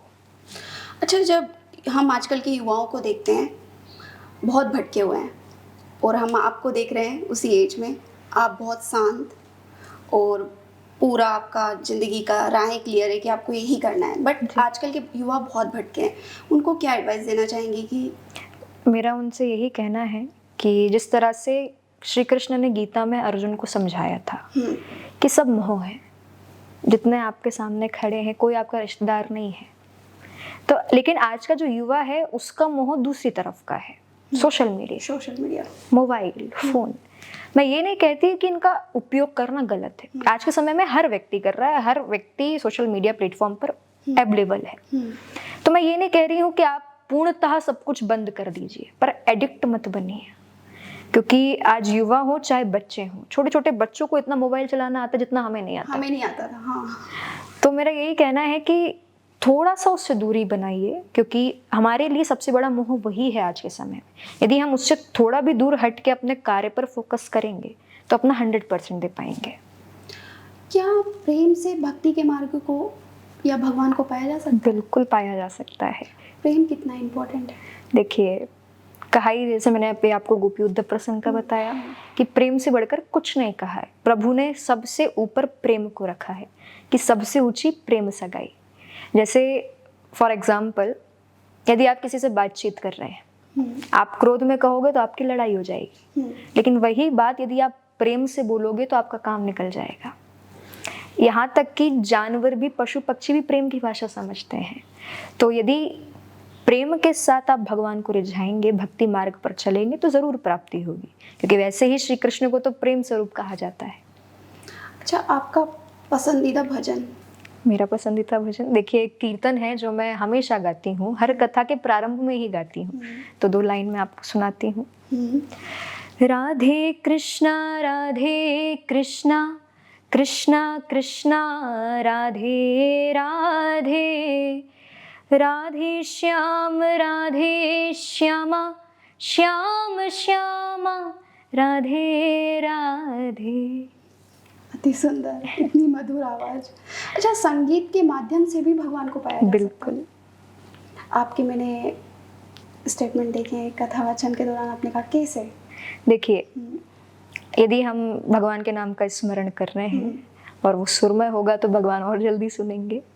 क्योंकि जितना होता है भजन ऐसी चीज़ है, आप कहीं भी गा सकते हैं, आपको सोचना नहीं है। हम फ्री बैठे हैं, हम भजन गा रहे हैं, क्या पता भगवान सुन ले। क्योंकि कहा जाता है कि आपके कौन से गुण पर भगवान रीझ जाएं आपको भी नहीं पता। वो इतने कृपालु हैं, इतने दयालु हैं कि उनको आपकी एक छोटी सी बात भी अच्छी लगेगी, आपको दर्शन दे देंगे। तो इसलिए जब भी समय मिले मेरा यही कहना है, भजन गाइए। अच्छा, भगवान के भी अलग अलग रूप हैं, सब अलग अलग रूप में पूजते हैं, तो अंततः कभी कभी मन में ये द्वंद्व चलता है कि भगवान का एक ऐसा स्वरूप होगा जो शायद हमारी तुलना या हमारे दृश्य से अपरे होगा, तो वो क्या है? मतलब सबके, कोई कृष्ण भगवान को पूछता है, कोई राम को पूछता है, कोई गणेश जी को पूछता है। देखिए कहा जाता है भगवान के 24 अवतार हैं, लेकिन अभी जो 24वां अवतार है वो प्रभु ने लिया नहीं है, कल की स्वरूप जो कलयुग के अंत में हो। हाँ। जी, लेकिन बाकी मेरा ये कहना है कि भगवान के इतने सारे स्वरूप हैं, ये अपनी श्रद्धा के ऊपर है। जैसे मैं पर्सनली बता रही हूँ, मुझे प्रभु श्री कृष्ण से प्रेम है, मुझे उनकी भक्ति करना पसंद है। तो इस तरह से किसी को प्रभु श्री राम पसंद है, किसी को कोई और। तो मेरा यही कहना है कि आप निंदा किसी भी की मत करो, कि एक साधे सब सधे, सब साधे सब जाए। जिस तरह से आप दीपक के आगे किसी भी रंग का कांच रख दोगे, वो उसी रंग का प्रकाश फैलाने लगेगा। हाँ। तो ऐसे ही भगवान का ये कहना है कि आप मुझे जिस रूप में भजोगे, मैं उसी रूप में आऊँगा। यदि आपने मुझे बाल स्वरूप में देखा है, आपको मेरे उस रूप से प्रेम है, तो उसी रूप में दर्शन दूंगा। तो ये हमारी श्रद्धा है कि हम उन्हें कैसे पुकार रहे हैं, वो उसी रूप में हमारे लिए आएंगे। अच्छा, हम ब्राह्मणों में अधिकतर देखा जाता है, ब्राह्मण घरों में, कि बहुत सारे मंत्र, बहुत सारी पूजा पाठ। क्या यही मार्ग है भगवान को पाने का, या फिर बिल्कुल नहीं। नहीं? देखिए, यदि ऐसी बात होती कि ज्ञान इसमें से एक और चीज इंक्लूड करूंगी मैं, व्रत। कि मंडे का व्रत कर लिया, फिर कंटिन्यू, कई महिलाएं तो पूरे सप्ताह ही व्रत चलते रहते हैं, तो इससे क्या भगवान की प्राप्ति हो जाएगी? अच्छा, वो व्रत करती हैं, लेकिन वहीं बैठकर वो फिर बुराइयां भी करती है, तो मुझे लगता है कि वो निरर्थक है, कि कोई मतलब नहीं रहता है कि। देखिए, सबसे पहली बात, जैसा भी आपने कहा कि क्या मंत्रोच्चार जरूरी है, ऐसे ही भगवान मिलेंगे, तो ऐसा बिल्कुल नहीं है।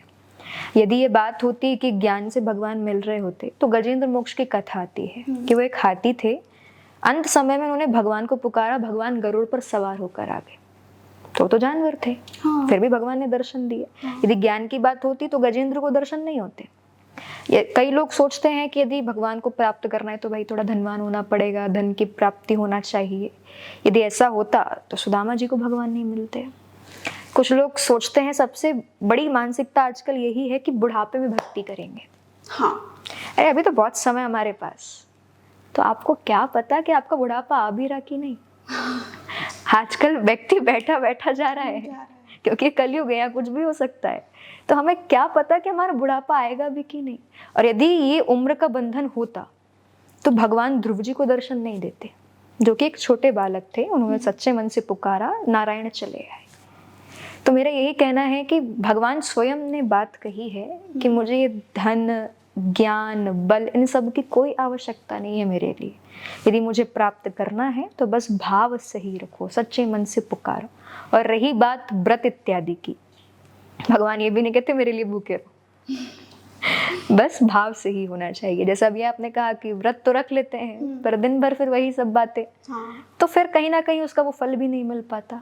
तो यदि रख रहे हैं, आपकी श्रद्धा है, वो आप रखिए, बिल्कुल रखिए, लेकिन उस समय फिर अपनी सात्विकता का भी ध्यान रखिए।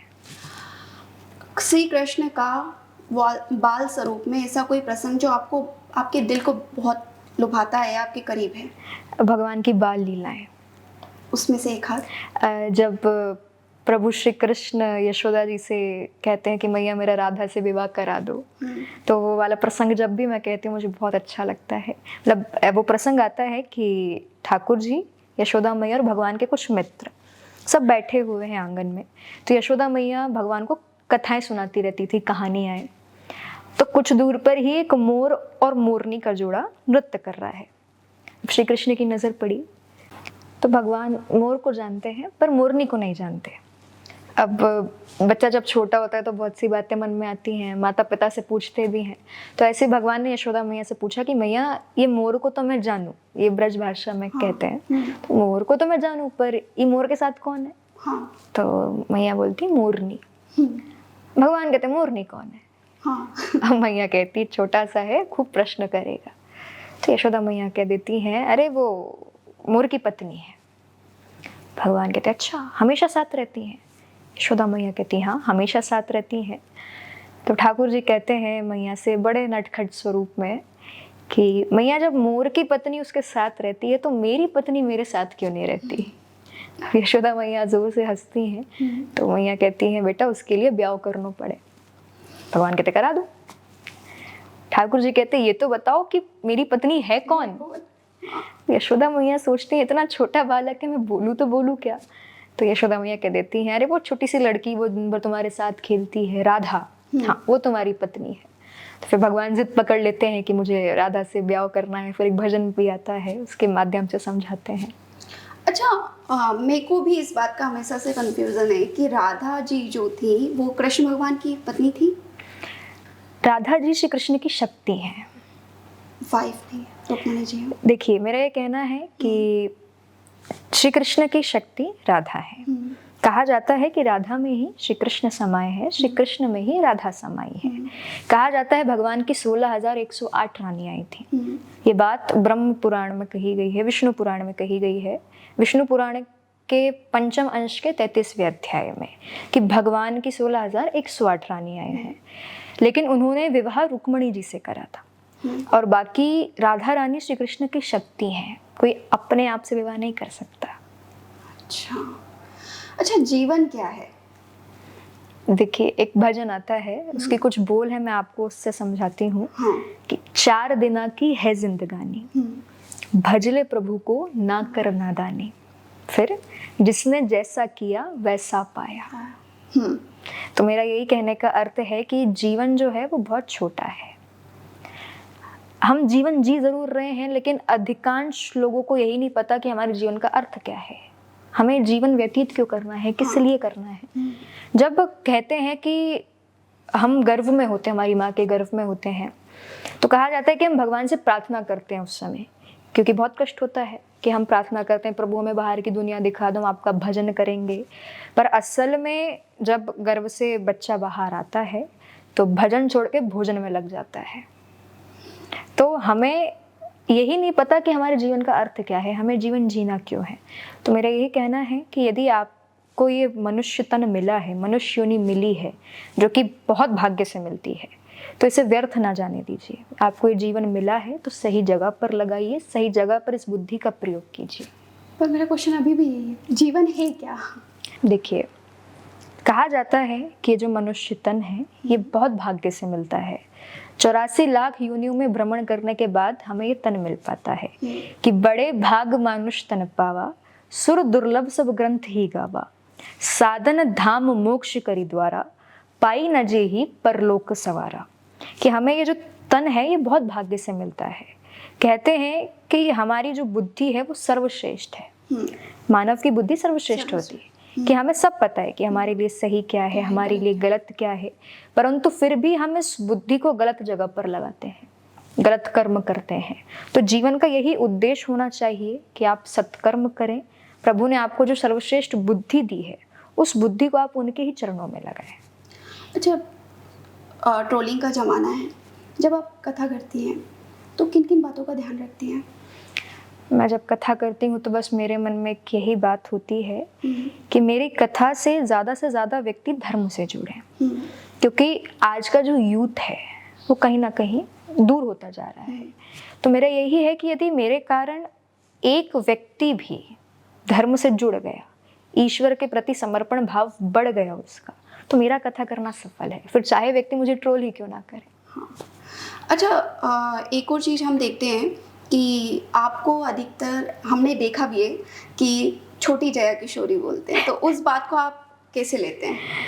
देखिए, दबाव महसूस होता है आपको? ये प्रश्न हर इंटरव्यू में, हर पॉडकास्ट में पूछा जाता है और मेरी इस प्रश्न की आदत हो चुकी है।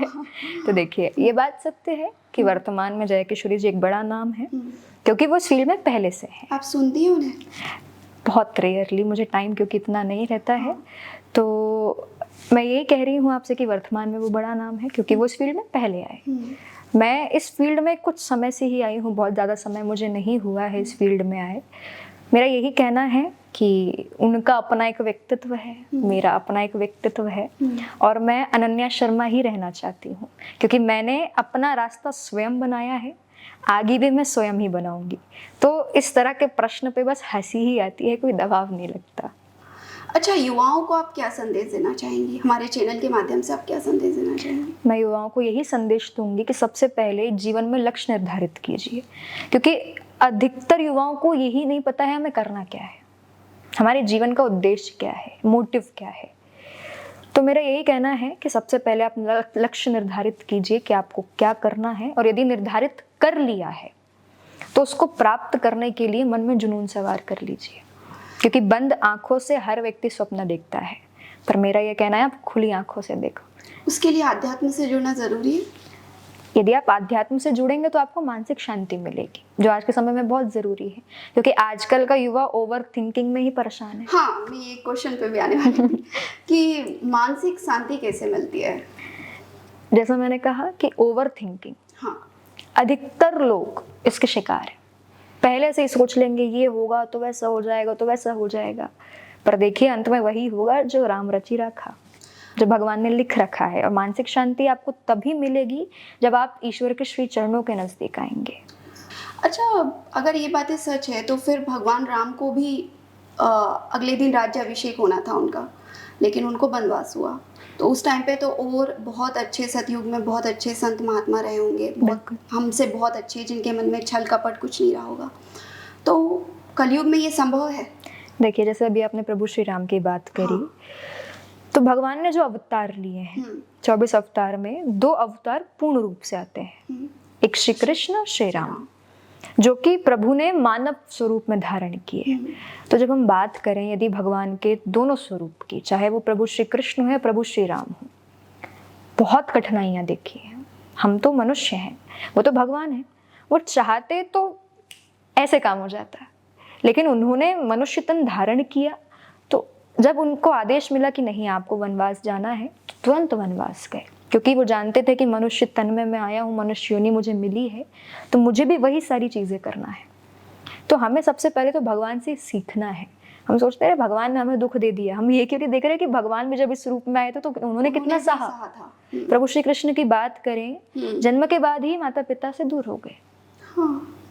इवन जब वहां पहुंचे कुछ समय पश्चात उन्हें सबको छोड़ना पड़ा। नंद बाबा यशोदा मैया को भी त्यागना पड़ा, राधा रानी से दूर होना पड़ा, गोपियों से दूर होना पड़ा, स्वयं के सगे मामा को मारना पड़ा।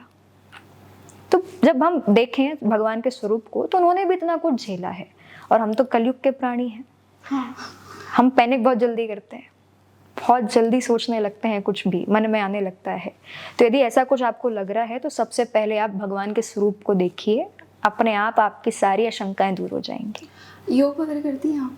हाँ, मैं ध्यान करती हूँ जी। युवाओं को करना चाहिए? बिल्कुल करना चाहिए, क्योंकि कंसंट्रेशन पावर बढ़ाना है तो ध्यान ज़रूरी है।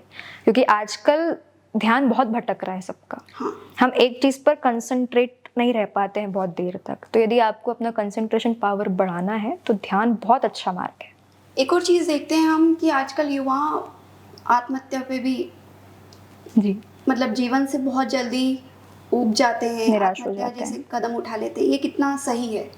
सही तो कहीं से बिल्कुल भी नहीं जी। है, लेकिन क्या ये सही है कि आप जिन माँ बाप ने आपको बड़ा देखिए, किया और उन्हीं की आंखों में आप आंसू देकर ये सब कदम उठा रहे हैं, तो ये कितना गलत है, माँ बाप के लिए कितना पीड़ादायी है। जी देखिए, जब एक बच्चा ऐसा कदम उठाता है तो सिर्फ माँ बाप ही समझ सकते हैं कि उन पर क्या बीत रही है। हम तो जा करके बस यही कहेंगे कोई बात नहीं।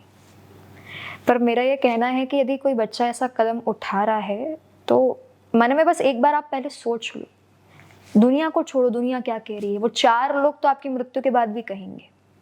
हम कहते हैं ना कि अरे 4 लोग क्या बोलेंगे, तो वो मृत्यु के बाद भी बोलेंगे अरे इंसान तो अच्छा था, बस ये कमी रह गई थी उसमें।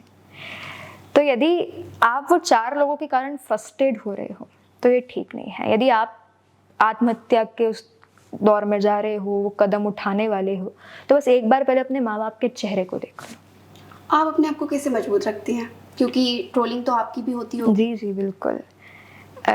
एक बात है, जब मैंने कथा प्रारंभ करी थी, पापा जी ने मुझसे शुरू में ही कह दिया था कि बेटा देखो, ये जो रास्ता है ना ये बहुत टफ है, तो ताली और गाली दोनों की आदत होना चाहिए प्राणी को। कि यदि आपको तालियां मिल रही हैं तो उसमें भी आप एक जैसे रहो, और गालियां मिल रही हैं तो उसमें भी आप एक जैसे रहो, ना ज़्यादा खुश ना ज़्यादा दुखी। आपको ऐसा लगता है कि जब ये कथा वाचन आपने स्टार्ट किया तो कहीं ना कहीं आपके अपने दोस्त सर्कल ये छूटता गया? हाँ, जैसा अभी मैंने आपसे थोड़ी देर पहले कहा था कि स्टार्टिंग में बहुत सारे दोस्त हुआ करते थे, धीरे धीरे धीरे धीरे कम होते उसका गए। अफसोस होता है? अफसोस तो नहीं, क्योंकि देखिए जो रियल फ्रेंड्स हैं वो आखिरी तक साथ रहते हैं।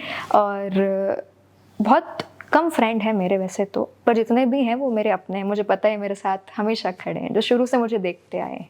अच्छा, कलयुग में सबसे ज़्यादा आपका अपना कौन है? कलयुग में सबसे पहले तो मेरे माता पिता, मेरे भाई। ये सभी के लिए कि एक युवा जो इधर उधर भटकता रहता है, उसके लिए कलयुग में सबसे ज़्यादा इम्पोर्टेंट चीज़ क्या है, और उसका अपना कौन है इस कलयुग में? क्योंकि हम देखते हैं कि लोग झूठ बोलते हैं रिश्तों में। देखिए, आजकल रिश्ते बहुत कमज़ोर हो गए। आपका अपना आपके सामने अच्छा बनेगा, आपके पीठ पीछे आपको खंजर भोंक देगा। तो मेरा यही कहना है, यदि आप किसी से प्रेम करना चाहते हैं तो फिर सिर्फ भगवान से कीजिए। विश्वास रखना है, भगवान पर रखिए। राष्ट्र निर्माण में आध्यात्म कितना ज़रूरी है? बहुत ज़्यादा ज़रूरी है मेरे अनुसार। जैसे हम बात करें हमारे शंकराचार्य, तो उन्होंने हमारे राष्ट्र को जोड़ने के लिए चारों दिशाओं में 4 मठ स्थापित किए, ताकि हर दिशा का व्यक्ति आपस में मिले, संस्कृति पहचाने, एक दूसरे को जाने। तो देखा जाए तो आध्यात्म की बहुत महत्वपूर्ण भूमिका है राष्ट्र निर्माण में। मेरा तो यही कहना है, क्योंकि जब राष्ट्र निर्माण की बात आती है तो आध्यात्म पहले आता है। हम कहते हैं भारत माता की जय, तो बहुत महत्वपूर्ण भूमिका रखता है अध्यात्म। जिस तरह से जब हम जाते हैं, धामों की बात करते हैं, मठ की बात करते हैं, तो जब दक्षिण का व्यक्ति पश्चिम में आएगा तो वो देखेगा कि यहाँ की संस्कृति कैसी है, मुझे यहाँ से क्या सीखना है, मुझे क्या जानना है, क्या पहचानना है। तो इसलिए मेरा यही कहना है कि बहुत महत्वपूर्ण भूमिका है। जैसे हमारा सनातन धर्म बहुत पुराना है, ये भी राष्ट्र निर्माण में योगदान देगा? बिल्कुल दे ही रहा है। दे ही रहा है। आज के समय में चाहे भले ही व्यक्ति दिखावा क्यों ना कर रहा हो, पर मुख से जय श्री राम तो निकल रहा है। जय श्री कृष्णा भी निकल रहा है। वही, भले ही चाहे फिर वो नारे जोर जोर से लगाए जा रहे हैं जय जय श्री राम के, तो मेरा ये कहना है ठीक है, आप कम से कम नारे लगा तो रहे हो, आप भगवान का नाम तो ले रहे हो। तो सनातन धर्म का भी बहुत योगदान है। अच्छा, कथावाचकों को एक बोला जाता है कि इन्होंने एक बिजनेस स्टार्ट किया, एक बिजनेस से जोड़ा जाता है, तो उस पर आप क्या कहना चाहेंगी? जैसी जिसकी सोच कि लोगों का काम तो है कहना, कुछ तो लोग कहेंगे। वही, कुछ तो लोग कहेंगे। तो मेरा यही कहना है कि जब हम कथा की बात करते हैं, जब एक कथा होती है तो कथा के माध्यम से कितने सारे लोगों को रोजगार मिलता है। हाँ, ये हम कभी नहीं देखते कि जब एक कथा का आयोजन होता है, टेंट, साउंड, इवन जो संगीतकार हैं, इसके बाद जो ब्राह्मण देवता पूजन पाठ इत्यादि करवाते हैं, जहाँ से पूजन पाठ की सामग्री आती है, बहुत सारे लोग ऑटो रिक्शा से आते हैं, कथा के बड़े बड़े पोस्टर्स छपते हैं, तो प्रिंटिंग प्रेस भी। तो प्रत्यक्ष अप्रत्यक्ष रूप से कितने सारे लोगों को उससे रोजगार मिल रहा है, हम ये नहीं देखते। हम बस ये देखते हैं कि एक ये व्यवसाय है। और मेरा ये कहना है कि यदि लोगों को ये व्यवसाय लग रहा है, इतनी दिक्कत है, तो भाई आप घर में बैठकर मूल पाठ भी करवा सकते हो। हाँ, कोई दिक्कत नहीं है, पर हमारे लिए एक साधना है। मानसिक थकावट हुई है कभी कि अब मुझसे ये नहीं हो पाएगा?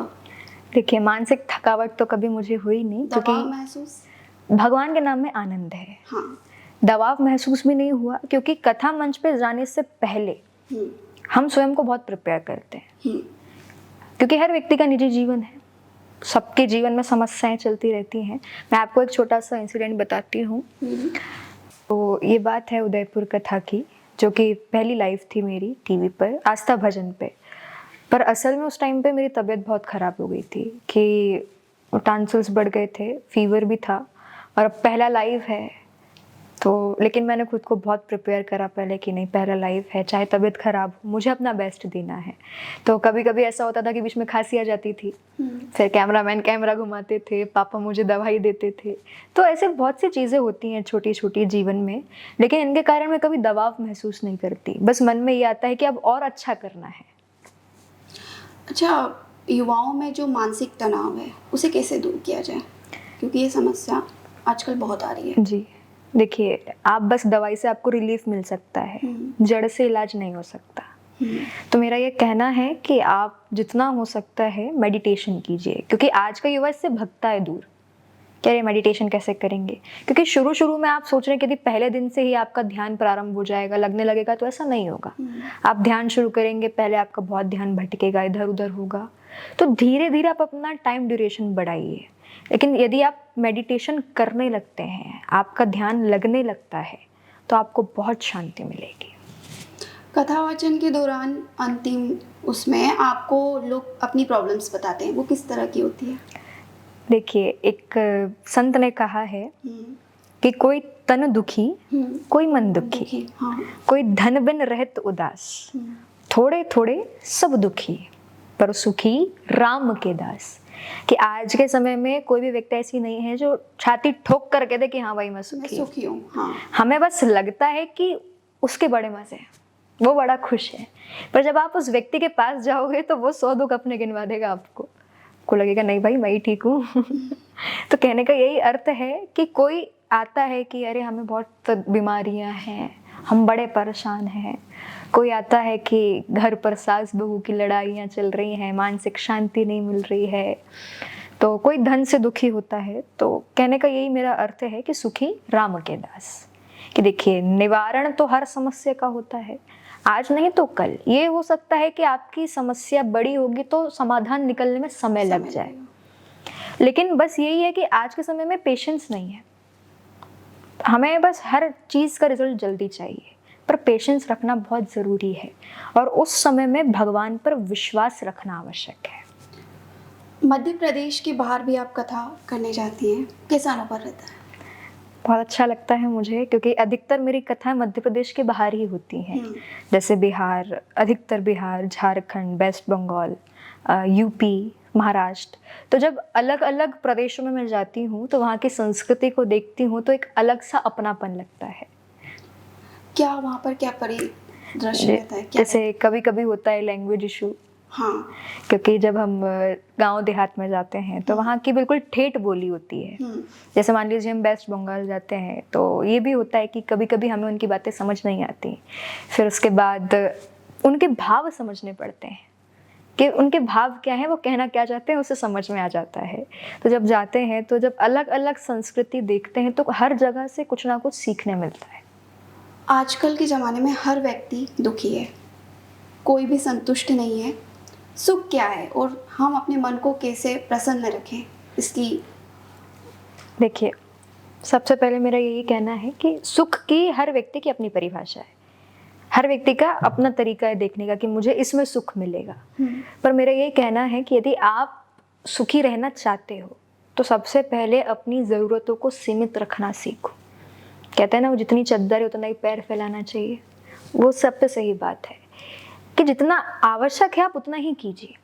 पर असल में क्या है कि आज हम दूसरों के कारण ज़्यादा परेशान हैं। हमें लगता है यार उसने तो बंगला बना लिया, हमारे पास तो एक नॉर्मल सा मकान है, हमारी ज़रूरतें पूरी हो रही हैं, पर दिखावे के चक्कर में फिर हम जब दूसरी चीज़ें करते हैं फिर उसके बाद ये होता है कि आगे चल करके कर्ज इत्यादि कर लेंगे तो दुखी हो जाएंगे, परेशान होने लगेंगे। तो ज़रूरत जब आपकी है ही नहीं तो आपको वो कार्य करना क्यों है? जो है उसमें संतुष्ट रहना सीखिए। यदि आप जो आपके पास है उसमें संतुष्ट रहना सीख जाएंगे तो आधा जीवन ऐसे ही ठीक हो जाएगा। वो एक आजकल बहुत चलता है ना, जो प्राप्त है पर्याप्त है। तो यही धारणा होना चाहिए। बोलने से कुछ नहीं होता, मन में ये भाव रखना भी पड़ेगा कि हमारे पास जो है बहुत है। एक बार बस मन में सोचिए कि आपके पास जो है शायद वो किसी के पास नहीं है, कोई उसके लिए प्रार्थना कर रहा है भगवान से आज भी। तो प्रभु ने हमें जितना दिया है बहुत है, और दूसरे के देख करके जलन ईर्ष्या से अच्छा खुश होइए। जैसे कि हमारी जानकारी के अनुसार आपका जन्म नर्मदापुरम में ही हुआ है। माँ नर्मदा के चमत्कारों से तो सब बिल्कुल अवगत है। आप बताइए माँ नर्मदा जी के बारे में अपने थोड़े से अनुभव। देखिए, मेरा जन्म माँ नर्मदा के किनारे का ही है, तो इसको तो मैं अपना परम सौभाग्य मानती हूँ। और माँ नर्मदा तो वैसे जीवंत मानी गई हैं, उनके बिना हमारा देश ही अधूरा है। और मेरा ये कहना है कि मन में एक इच्छा भी है मेरी कि मैं कभी नर्मदा परिक्रमा भी करूं। समय लगेगा ज़रूर, पर हाँ मन में एक इच्छा है, मुझे भी करना है, परिवार वालों के साथ करना है। और लोगों के मुख से बहुत सुना है मैंने कि जब हम उस पर जाते हैं नर्मदा परिक्रमा पे, तो उस समय बहुत सारी ऐसी चीज़ें होती हैं जिससे लगता है कि वो प्रत्यक्ष हमारे सामने खड़ी हैं। बहुत सारे ऐसे चमत्कार होते हैं जिसमें हमें लगता है कि माँ नर्मदा हमारे साथ है। इवन मैंने कुछ कथाएं भी करी हैं जो माँ नर्मदा के तट पर हुई हैं। तो जब वो कथाएं मैंने करी तो मुझे इतनी शांति मिली। और आपने देखा होगा कि जब हम माँ नर्मदा के तट पर जाते हैं तो एक अलग सुकून मिलता है। घाट पे जब हम घाट पे जाकर बस बैठ जाते जाएंगे हैं, हाँ। तो ऐसा लगता है कि कुछ नहीं रखा इस जीवन में, बस यही शांति चाहिए हाँ। है। तो जब हम नर्मदा के तट पर जाते हैं तो हमारे रोग शोक सब दूर हो जाते हैं। तो उनकी असीम कृपा है। अनन्या, आधुनिकीकरण के नाम पे महिलाओं या लड़कियों द्वारा पाश्चात्य संस्कृति को ग्रहण करना कितना सही है? देखिए, मेरा ये कहना है कि आधुनिकता का समय है। ठीक है, आपकी इच्छा है आप किस तरह के वस्त्र धारण कर रहे हैं, पर मेरा ये मानना है कि यदि आप उस तरह के वस्त्र धारण कर रहे हैं पर आपकी विचारधारा अलग नहीं होना चाहिए। यदि आप जीन्स टॉप पे बाहर जा रहे हैं तो आपको ये पता होना चाहिए कि हमें हमारे घर पे माता पिता का सम्मान कैसे करना है। हम मॉडर्न तो हो जा रहे हैं लेकिन भारतीय संस्कृति भूलते जा रहे हैं। मैं ये नहीं कह रही आज के समय में मॉडर्न होना गलत है, ठीक है, हर व्यक्ति हो रहा है। यदि हमें आगे बढ़ना है तो अप टू डेट रहना पड़ेगा।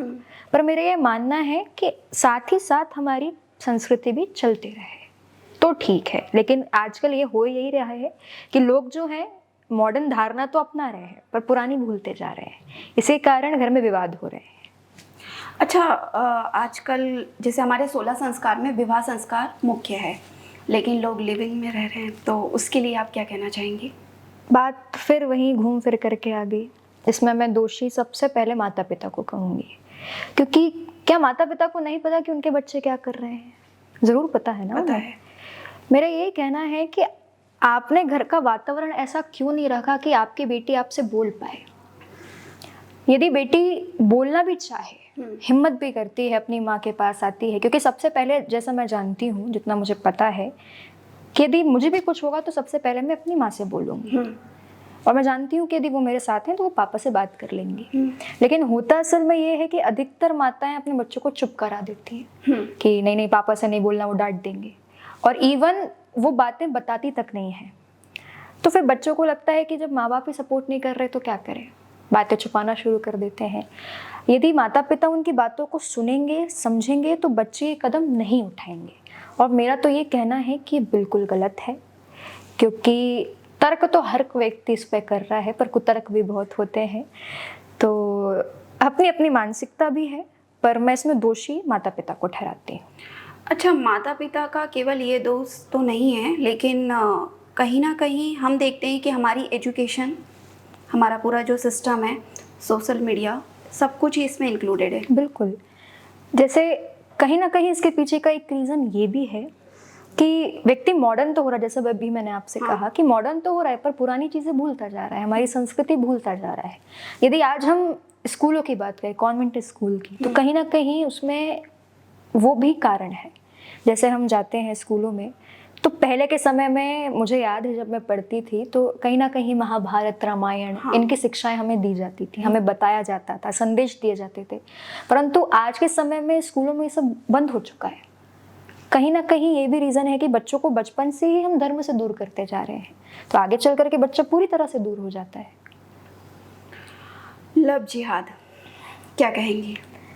लव जिहाद के बारे में बहुत सारे तर्क होते हैं, बहुत कंट्रोवर्सी भी होती है। तो मेरा ये मानना है कि जैसा मैं कह रही थी अभी आपसे कि माता पिता कहीं ना कहीं बच्चे धर्म से दूर हो रहे हैं। आपने अपनी बच्ची को ऐसे वातावरण में नहीं रखा कि वो आपको बता पाए। और दूसरी बात, आपने उसको अपने धर्म के बारे में नहीं बताया, नहीं सिखाया, तभी उसने वो कदम उठाया है। जैसे हम किसी अन्य धर्म को उठाकर देखें तो उनके में नियम है कि पहले आपको 5 टाइम नमाज करना है तो करना है, आपको गुरुद्वारा जाना है तो जाना है। लेकिन हमारे सनातन धर्म में एक सबसे बड़ी दिक्कत ये है, इसीलिए हम पीछे भी हैं आज के समय में, कि यदि हमारा बच्चा आरती में हमने डांट कर पहुंचा भी दिया तो वहां जाकर मोबाइल चलाएगा। आरती चल रही है, हमें उससे कोई मतलब नहीं है।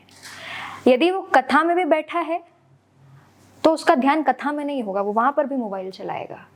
तो हम हमारे बच्चों को डांटते ही नहीं है, समझाते ही नहीं है, बताते ही नहीं है, परंतु बाकी धर्मों में सिखाया जाता है, बताया जाता है। तो सबसे पहले तो आप अपने बच्चों को अपने धर्म के बारे में बताइए ताकि वो इस तरह के गलत कदम ना उठाएं। जब आप अपने बच्चों को धर्म से दूर करते हैं और उसके बाद बच्चे बड़े होकर के ऐसी गलत रास्ते पर जाते हैं, इस कदम को उठाते हैं, और खासकर से मैं इसमें दोषी कहूंगी माताओं को, क्योंकि बेटी को आपने उस वातावरण में नहीं रखा कि बेटी आपसे कुछ कह पाए। यदि वो आपसे कहती तो आप उसको चुप करा देते, क्योंकि यदि एक बेटी हिम्मत करके बोलेगी भी तो माँ डांट करके चुप करा देगी। तो इसलिए मेरा यही कहना है इस विषय में कि सबसे पहले आप अपनी बच्चियों को धर्म से जोड़िए, उनको समझाइए, और जो भेदभाव हम करते आए हैं आज तक बेटा बेटी में, उसको खत्म कर दीजिए, तो लव जिहाद अपने आप कम हो जाएगा। अच्छा, ये जो भेदभाव है वो कैसे खत्म होगा? जैसा भी अब इसकी मैंने जड़ें इतनी मजबूत है कि हम 2025 में हैं, पर फिर भी हम देखते हैं कि महिलाओं के साथ घरेलू हिंसा बिल्कुल या भेदभाव बहुत आम बात है। अच्छा, यही हम अभी देखते हैं, सोनम केस हुआ जिसमें 2-4 केस हम देख लेते हैं तो उसमें हम खड़े हो जाते हैं कि नहीं, महिलाओं ने पुरुषों के साथ गलत किया, बट हमको लगता है कि हमें आदत हो गई है कि एक पुरुष महिला के साथ गलत कर रहा है तो वो हमारे लिए एक नॉर्मल सी बात हो गई है, क्योंकि वो सालों से चला आ रहा है और वो हमें उस चीज़ की आदत हो गई है। देखिए, अभी 2-4 केस हुए तो पुरुष महिलाओं को दोषी समझने लगे, पर महिलाओं पर पहले से जो अत्याचार होते आ रहे हैं वो कोई नहीं देख रहे हैं। आज से बहुत पहले से महिलाओं पर अत्याचार हो रहे हैं। हाँ, मैं ये जरूर कह रही हूँ कि लोगों की मानसिकता बदल रही है, पर उतनी नहीं बदली। अभी भी हमें बात ये है कि हम चाहते जरूर हैं कि रानी लक्ष्मीबाई जन्म मिले, पर हमारे घर में नहीं, बगल वाले के। बिल्कुल सही। हम ये चाहते हैं कि वो बदल जाए, हम नहीं बदलने वाले, परंतु हमारे शास्त्र में कहते हैं कि हम बदलेंगे तो युग बदलेगा। हमें स्वयं में परिवर्तन लाना पड़ेगा, तब सामने वाले में परिवर्तन आएगा।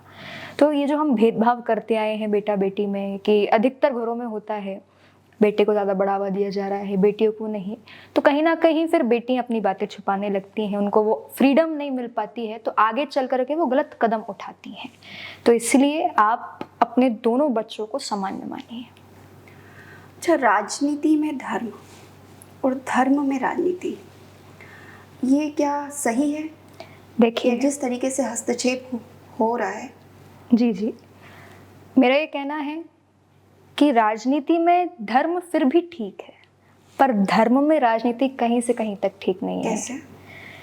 राजनीति में व्यक्ति बोलचाल में ले आते हैं धर्म की बातें, कोई बात नहीं। धर्म तो ऐसी चीज है, आप कहीं पर भी उसकी बातचीत कर सकते हैं, परंतु कुछ लोग जो धर्म के आड़े राजनीति कर रहे हैं वो कहीं से कहीं तक उचित नहीं है।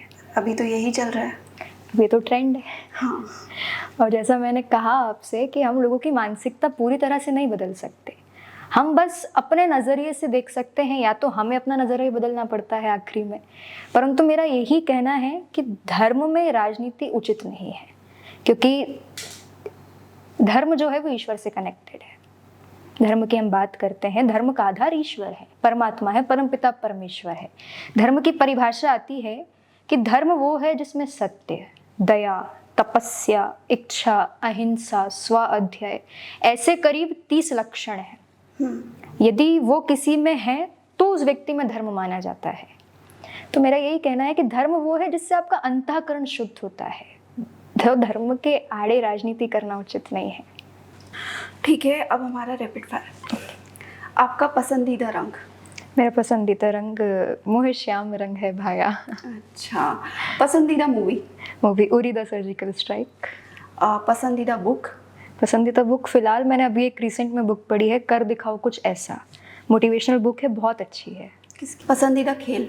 बैडमिंटन। बैडमिंटन खेलती हैं आप? बहुत रेयर, जैसे टाइम मिलता है तो ज़रूर खेलती हूँ। पसंदीदा अभिनेता? पसंदीदा अभिनेता अमिताभ बच्चन।